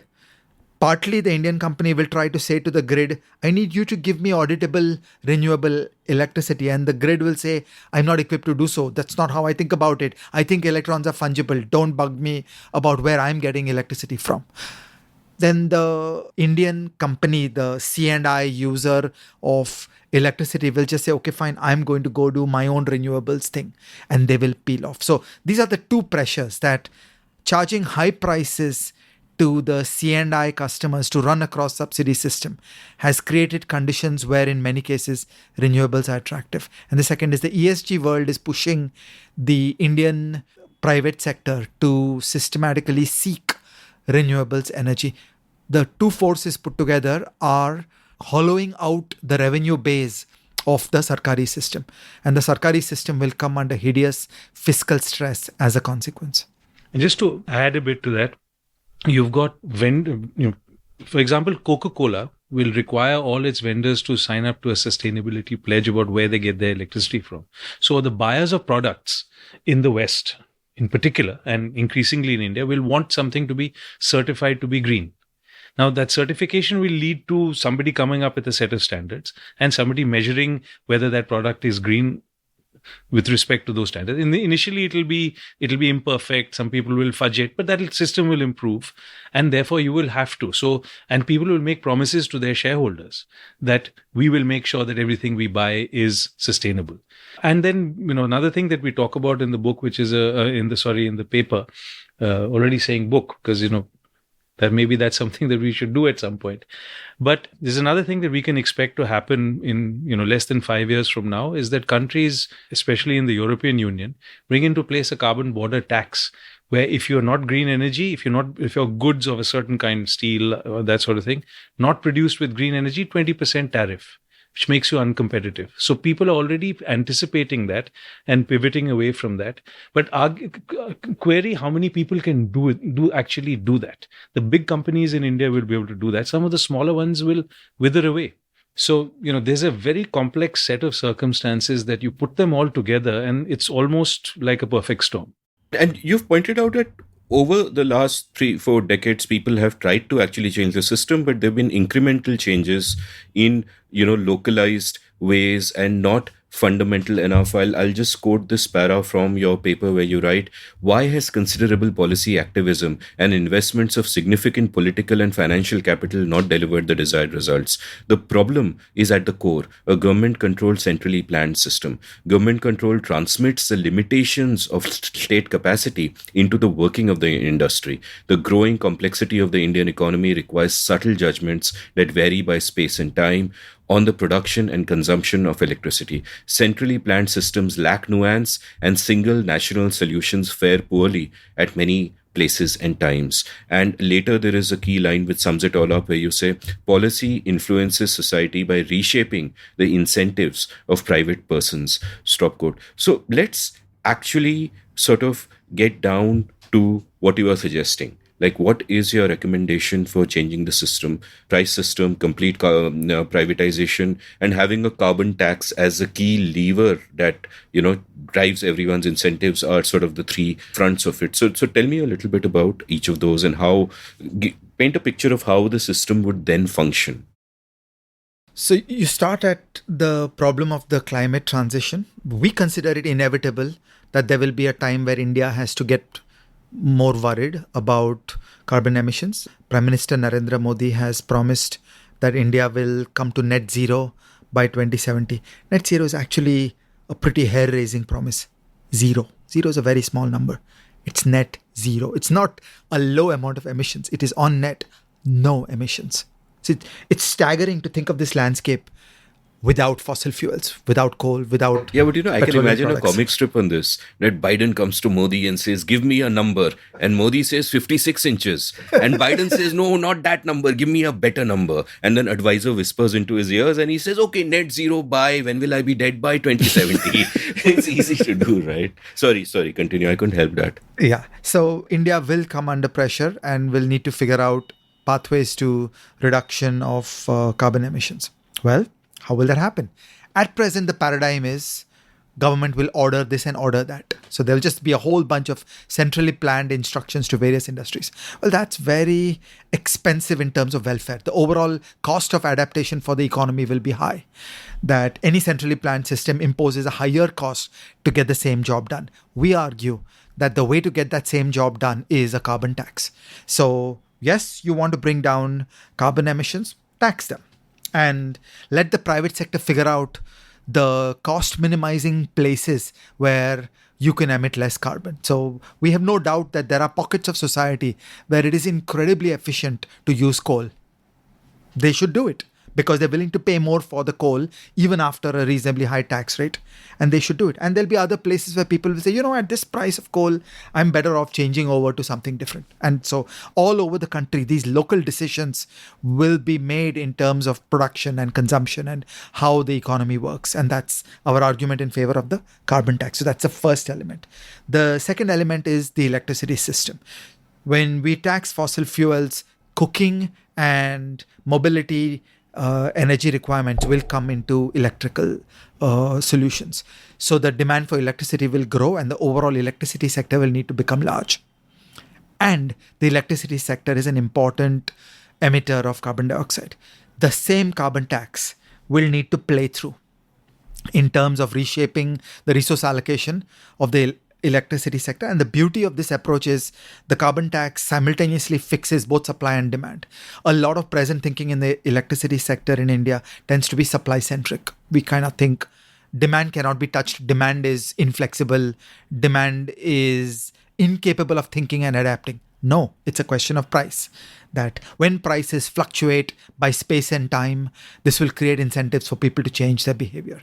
Similarly, we think high intraday price fluctuations create market-based incentives for storage and market-based incentives to change consumption patterns. So when should you run a shift? Maybe the right time to run a shift is deep in the night when the electricity is cheap in the present paradigm, or in the middle of the day when the sun is shining. These kinds of decisions will happen both on supply and demand side. So that's the second critical building block, which is that the carbon tax will play through into the electricity sector, and that's how the entire reshaping will be done. So this is our big picture of how to think about this whole thing. And so I want to be careful about the word transmission, because in this field it means electricity transmission, but there's a useful metaphor in the phrase climate policy transmission, which is analogous to monetary policy transmission. That how do you get your work done? The climate policy transmission runs through carbon tax and then electricity sector. You need both to work. The electricity sector needs to be placed on a foundation of the price system so that when a carbon tax goes up, the price system will respond. At present, the electricity sector does not work through the price system. So even if you introduce a carbon tax, that heavy lifting of adaptation by buyers and sellers will not happen. Now, one response that people could have to say to, and I'll quickly kind of sum up, and you can tell me if I'm summing it up right, where what you're essentially saying is that, look, we have to move in a particular direction. This is a direction we have to move in. More renewables, bring down carbon emissions, make it net zero, as a great Prime Minister promised. And we can't do it in the current system because the incentives are just all over the place. Discoms mess up in their contracts and putting too much risk on private parties, in unjustified litigation, in bad incentives. They're treated in a partisan way by regulators and courts, so private parties don't get justice. They respond to political incentives, free power for so and so, and blah blah blah. All that is fine. So the argument then is that, look, we have to privatize completely, let the price system have its way, the same way it does in bread, as you said, or so many other things. Everything that really works in our lives today is because there is a price system in play and people are responding to incentives to make our lives better. And everything that is dysfunctional about India is where at some level there is a problem and the price system isn't allowed to have its way. Now, a question that would commonly come up, especially in the popular discourse, would be कि आप सब कुछ privatize करना चाहते हैं?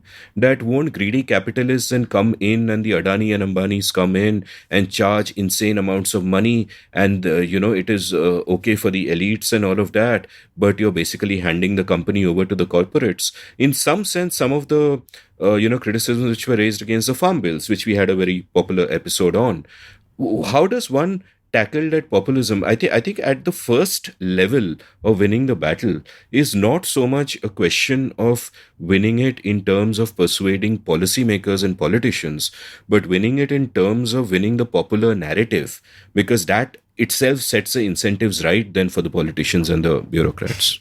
We think even on that, the narrative is beginning to move. We finally sold Air India. Right? Finally, Air India is in private hands. And there is, as far as the central government is concerned, there is a privatization or an asset disposal program that's on board. There's good reason to believe that as far as the central government is concerned, they are not opposed to privatizing the discoms, because they are regularly called upon to bail out the states in this. And it's the locus of the problem, therefore, lies in the states. So you have to create, therefore, the right incentive for a state to do this. And you have to do it by showing them that there is either money to be had in making the transition, or that there is money to be had post the transition. And that is why we've talked about a state by state approach, not just in terms of dealing with the political economy in terms of individual people, but also in terms of the government itself, or the people within government who stand to lose under those circumstances. So we think that, the issue on privatization isn't as bad as it used to be. That's number one. Number two, one of the market failures that you're going to have to correct for through regulation is competition. So the competition will come through two ways. One, through the general competition law.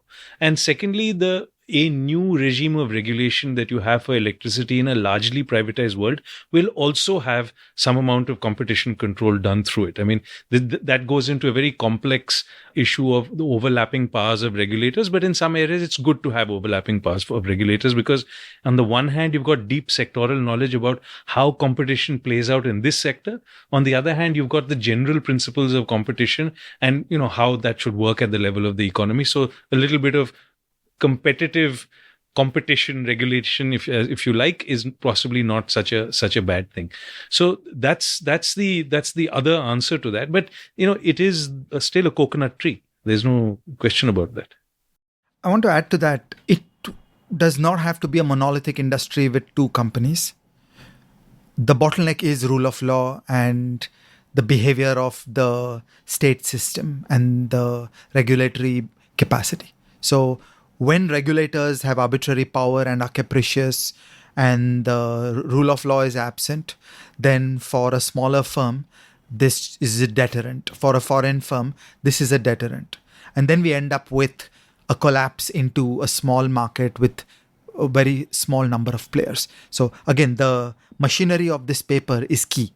That if we get the state system out of this game and you are not in a centrally planned world, and we actually build regulatory capacity and set regulators in motion in a good way, as is described in the paper. And this is drawing on the larger arc of the development of regulatory theory and public administration concepts on regulation in India. So, as you know, there has been considerable progress in thinking, though not acting, about how to make financial regulators work properly. And so there's a lot of knowledge on how to make regulators work correctly. And you bring that knowledge into the construction of regulators in India.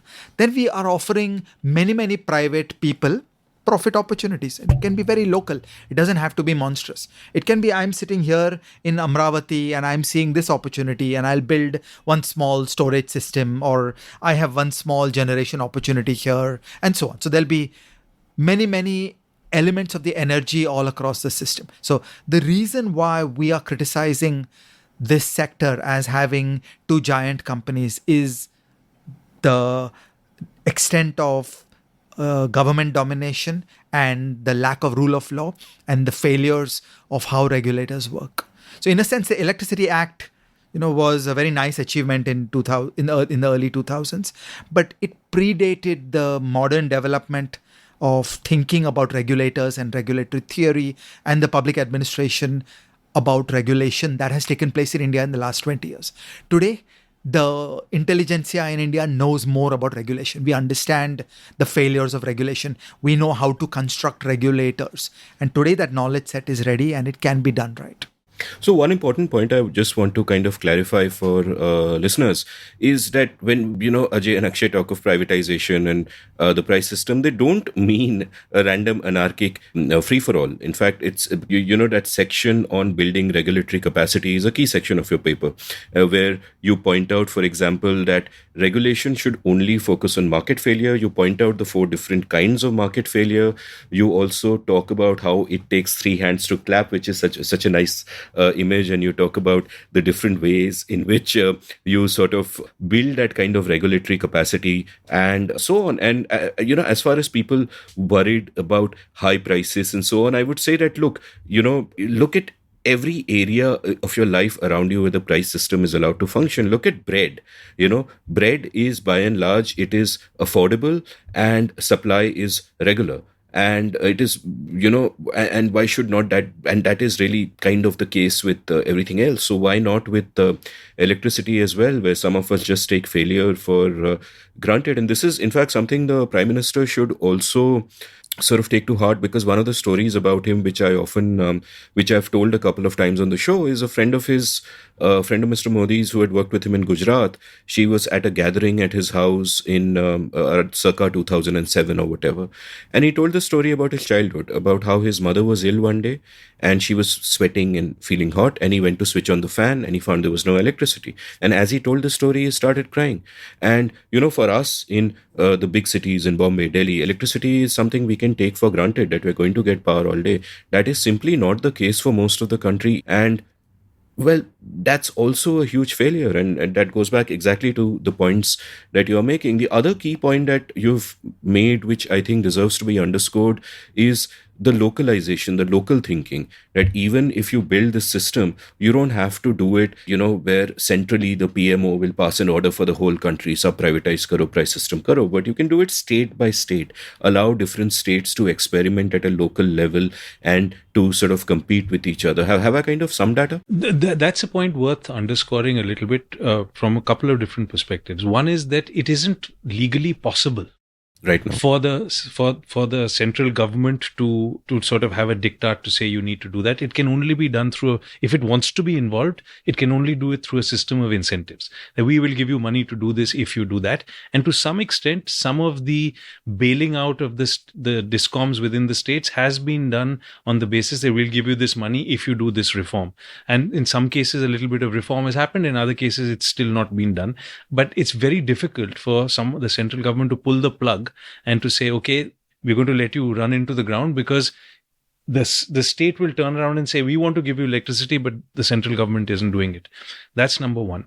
And secondly, when we talk about central planning, the central planning we don't mean that there is one central planner, but there are series of central planners all through the system. There are central planners in each state. There are central planners for transmission versus for distribution. So you put together the regulatory and state decision-making apparatus, and you could remove all the individual decision makers, and it would be a completely centrally planned system. So the point being that this is not a willing buyer and a willing seller doing a deal. This is because people also say, but what do you mean price system? There's a price, there's a bid. Somebody bids on a power purchase agreement, and they win the bid, and the bid is at 2 rupees 50 paisa, and they supply power at that. But that is not what we mean by the price system. That is the determination of the price of electricity on a long-term contract, as opposed to the day-to-day adjustment of prices that could take place in a system where private guys were doing deals with other private guys. So there's a big difference, in those two ideas. And I just want to underline that we say carbon tax, the price of fossil fuels should go up, subsidies on electricity should go away, prices on electricity should go up. Prices of electricity should fluctuate through the day. So there will be some 6 p.m. surge at which your use of the air conditioner will be rather expensive. Well, there is an alternative, which is a centrally planned climate transition. If the government goes around giving orders that there will be a solar plant here and there will be this ban on use of coal by this industry there, that will also impose welfare costs in society. They will just be concealed. So you won't see it as a change in prices and a damage to GDP and the incomes of the people that came about because there was a detailed regulatory restriction that was introduced by the government. But the costs are there. The climate transition will introduce costs upon society. The only question is, do you want to pay more or do you want to pay less? So this is the lowest fruit of the coconut tree. A centrally planned climate transition will always be more expensive than a climate transition that is implemented through the price system, where thousands of intelligent, self-interested people all around the country are thinking and acting and finding clever solutions at every place that they are. There's a technical issue that bears mention over here, which is that, because of the fact, as we mentioned earlier, because of the fact that you can't store large amounts of electricity at the moment, it's not that you can produce it, wait for a good price, etc. So there's going to be some adjustments that need to be made between what you and I might otherwise conceive of as a completely free system. They may need to be some amount of systems operation management, which might have to be done by a central entity, which could potentially be owned by all the participants in the power sector together, but which is performing a public good. It's saying, I will not allow the dispatch of that plant at this point in time, even though it's a good price for you to do it at, because of the fact that the grid is weak there and there's going to be a problem. But it's only on the basis on technical grounds. You may need to have a few power plants. This is just one of the solutions that you could have. A few power plants that are sitting around relatively idle, that come into play when they are required to be brought into play, and that is a cost that the entire system pays through some sort of charge. So the way I'm beginning to start thinking of this is that you may retain some amount of central planning, which can also be diluted from government and made more cooperative, say 10% of the system, to allow 90% of the system to work within the price system. And that's okay. But at the moment, what we've got 90% in this thing for 10%, which might be in the price system. And in fact, by coincidence, 10% is the amount of money that is the amount of electricity that is traded on the electricity exchanges. So that's exactly what we have at the moment. So here's a question. At a conceptual level, I obviously agree with you. Everything just makes so much sense. It falls into place. Are there concrete examples of such systems in play elsewhere in the world in other advanced countries, and two, more importantly, such transitions that might have been made from a static system like ours to one which respects the price system and then begins to work better? Because once you can point to examples of such things actually working elsewhere, it becomes a far easier sell, doesn't it? Yes, I mean, there are some examples. The most prominent examples are the UK and California, both of which have had enormous problems in the functioning of a market system in the way that it existed. Now, there's a lot of detail as to why those problems arose. And, you'll have seen that the prices in Europe this winter of electricity went up significantly, and there were complaints about it, etc.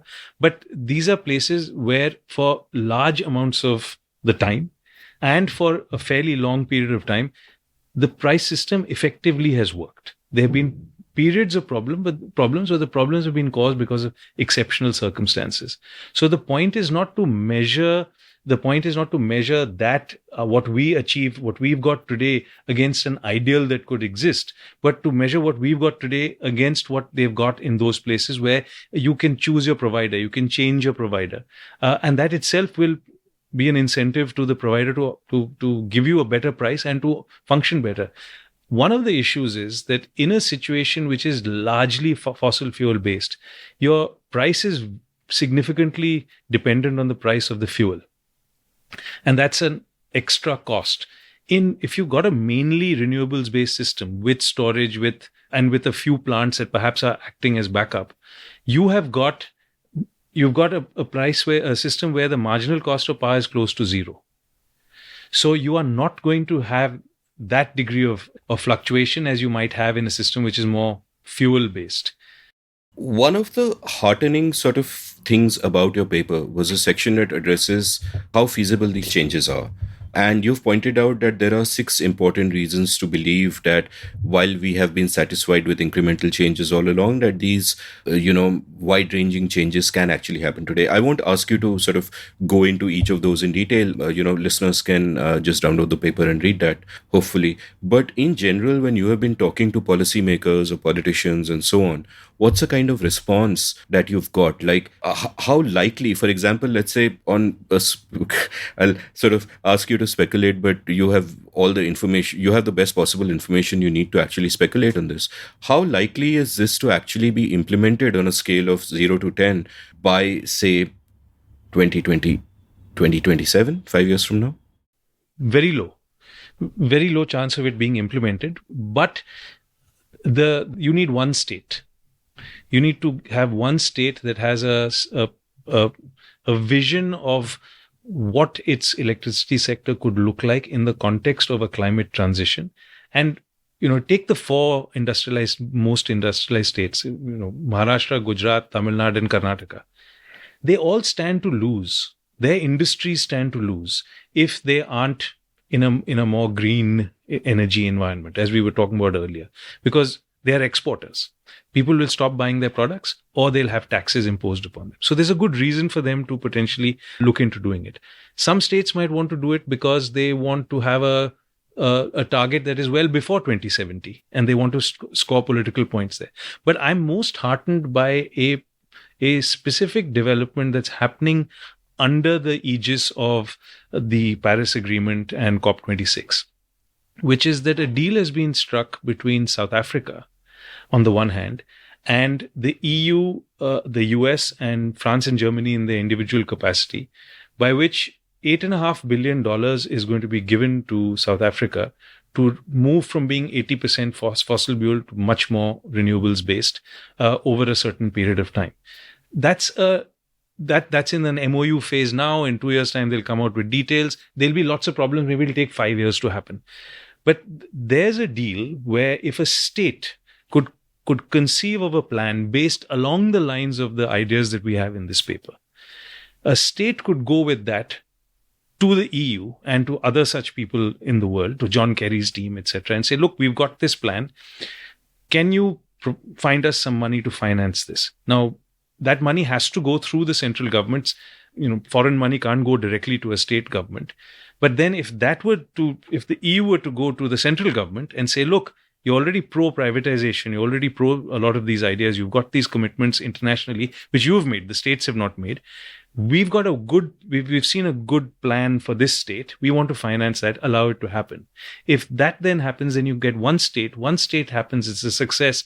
You find money coming in to enable the transition to happen. And then you'll have potentially investment because that transition has happened. And then you might have an effect on other states.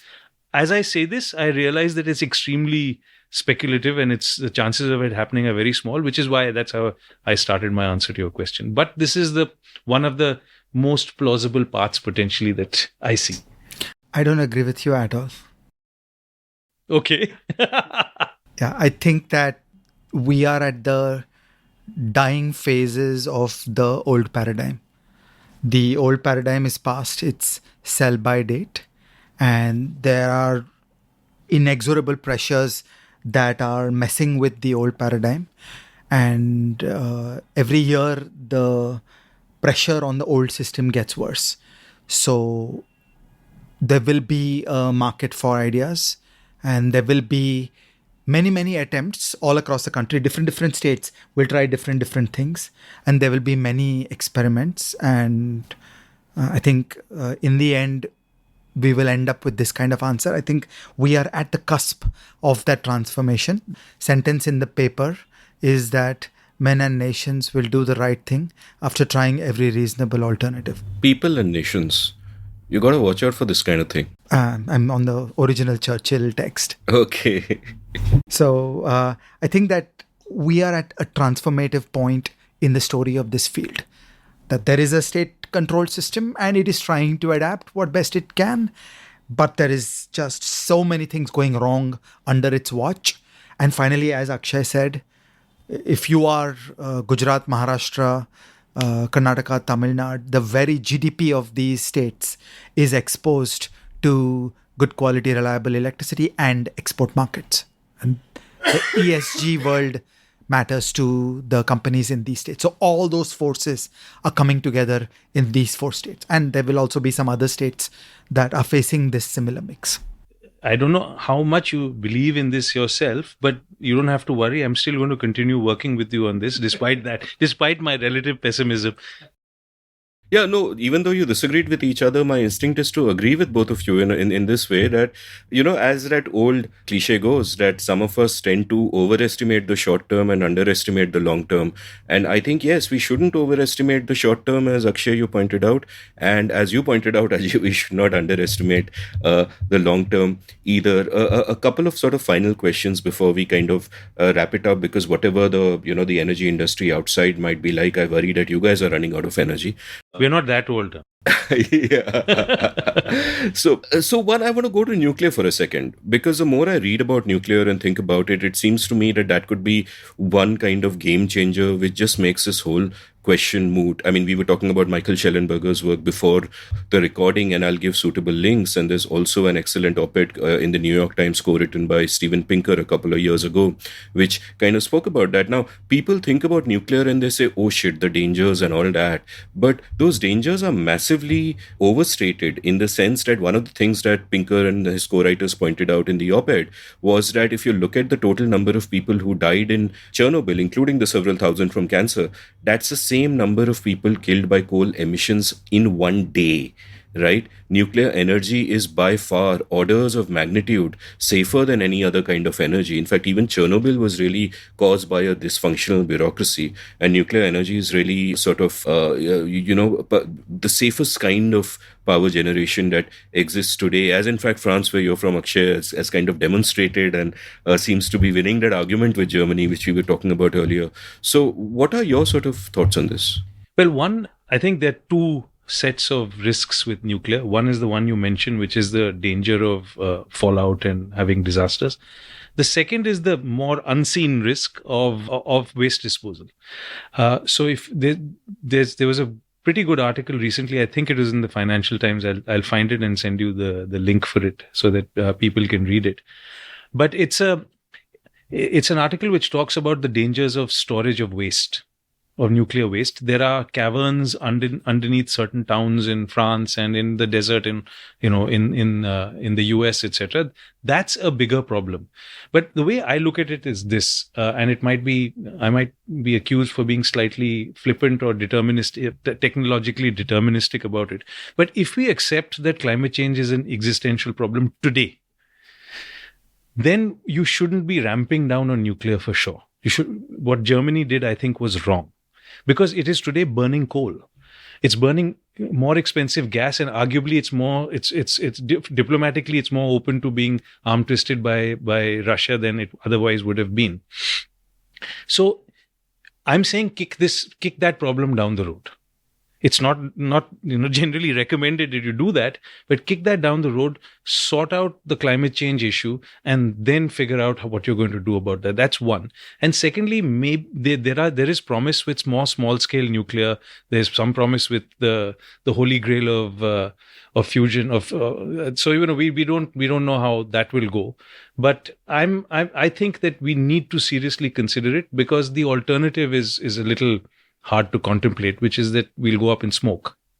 And I'd just like to quote from that op-ed, since you mentioned nuclear waste, where Pinker and his co-writers write, quote, "Nuclear waste is compact. America's total from 60 years would fit in a Walmart and is safely stored in concrete casks and pools, becoming less radioactive over time. After we have solved the more pressing challenge of climate change, we can either burn the waste as fuel in new types of reactors or bury it deep underground. It's a far easier environmental challenge than the world's enormous coal waste, routinely dumped near poor communities and often laden with toxic arsenic, mercury, and lead that can last forever." And the "forever" is in italics, which, NYT doesn't normally. I don't think newspapers use italics.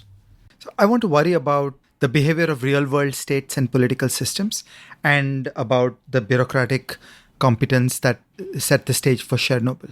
So I have the highest respect for the engineering capabilities and the state capacity in Japan.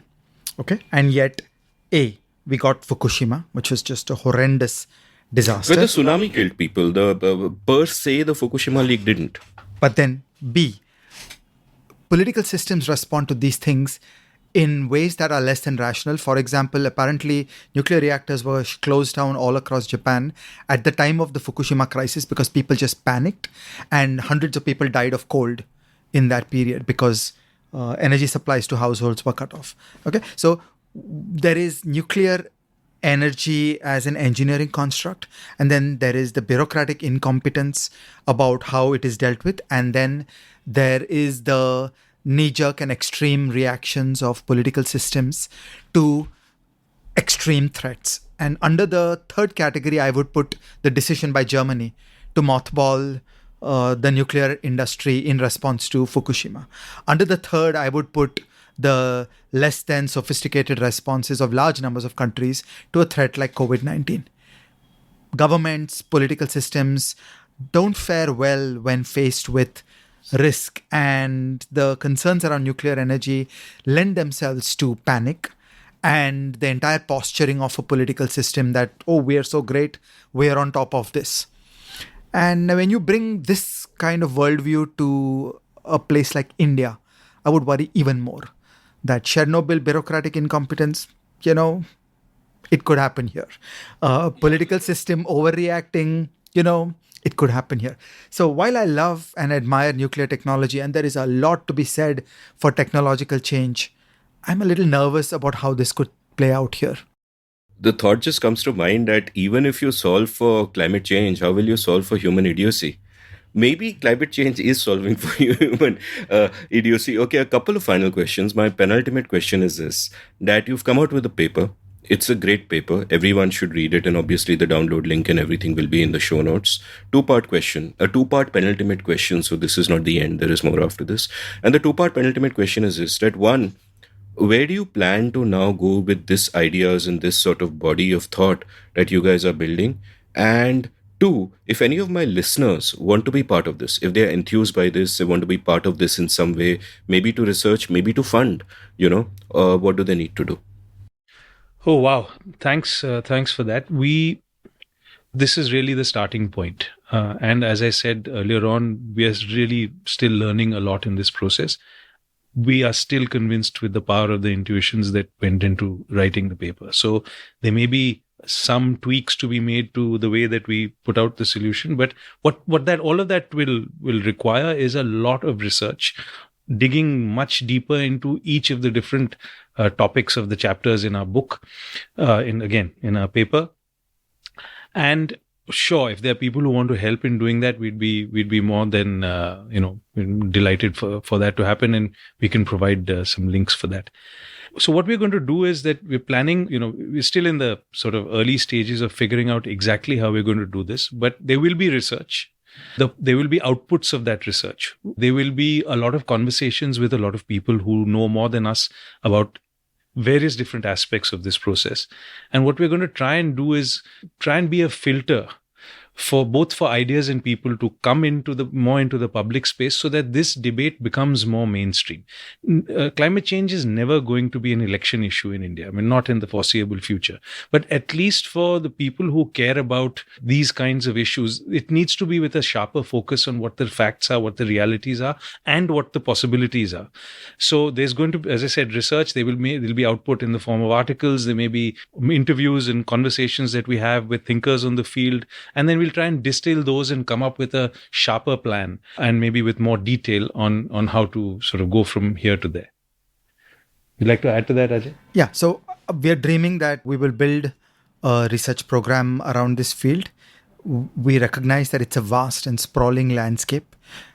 We hope to learn the field in great detail, and then we hope to invent and create new knowledge that will help in thinking about these things.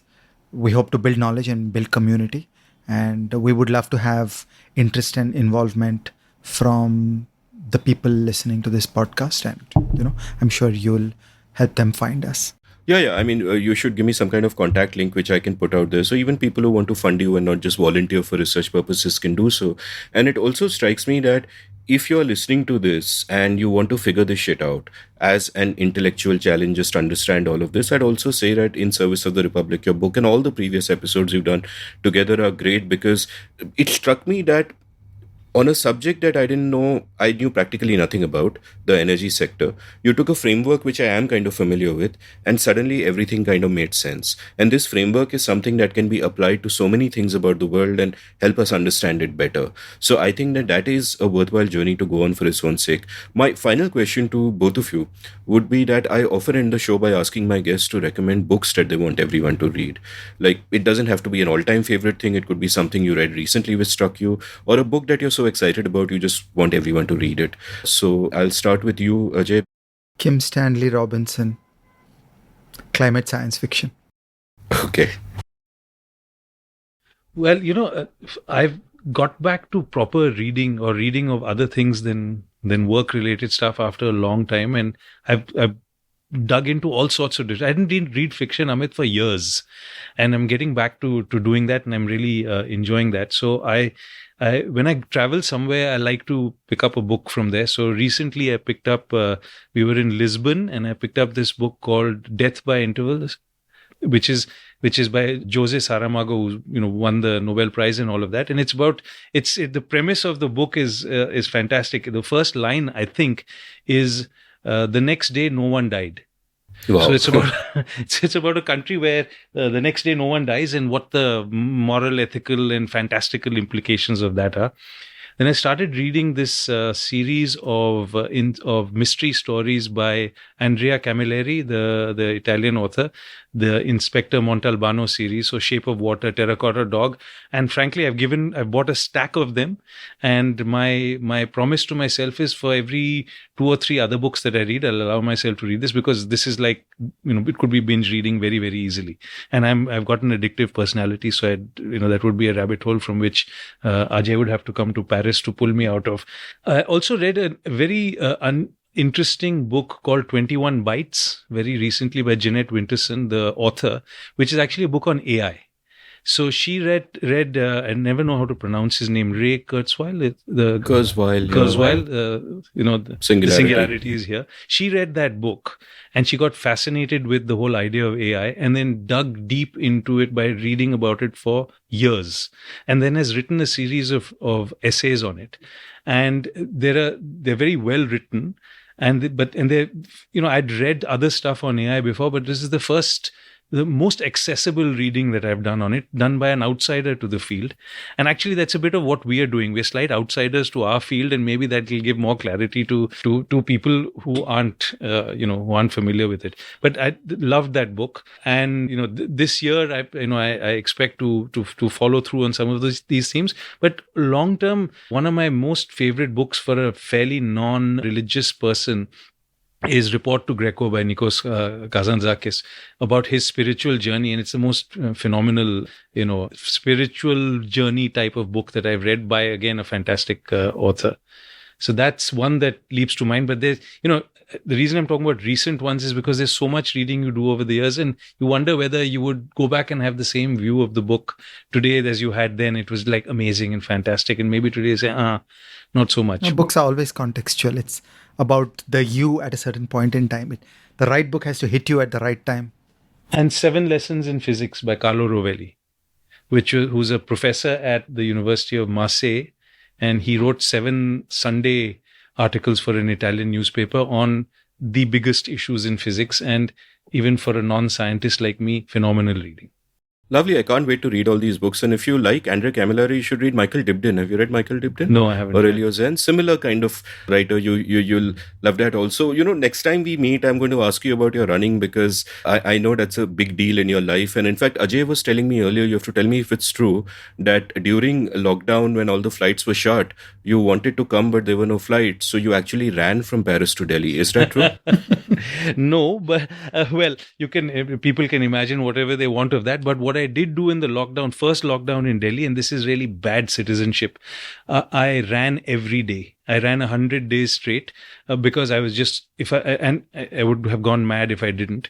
And I went out early and I made friends with the cops, and the cops said, "Nahi sir, bilkul bhage, it's good for your health." So I've done all sorts of crazy things to run, including, coming back from Bombay at night and running from Chanakyapuri to my house in the middle of the night to get my run in. So it is, that is a slightly more, irrational area of my life, but I can't live without it. No, not irrational at all. You're inspirational now to me in more ways than one. So, guys, thank you for coming on the show. This has been such a great conversation. Thanks, Not Amit. at all. Great. Always happy to be here. Great fun. We've gone for ages. I never thought that I would have lasted. Thanks so much. Thanks. If you enjoyed listening to this episode, check out the show notes, read Akshay and Ajay's paper, enter rabbit holes at will. You can follow Akshay on Twitter at AkshayJaitly2. You can follow Ajay at Ajay_Shah. You can follow me at Amit Varma, AMITVARMA. You can browse past episodes of The Seen and the Unseen at seenunseen.in. Thank you for listening. Did you enjoy this episode of The Seen and the Unseen? If so, would you like to support the production of the show? You can go over to seenunseen.in/support and contribute any amount you like to keep this podcast alive and kicking. Thank you.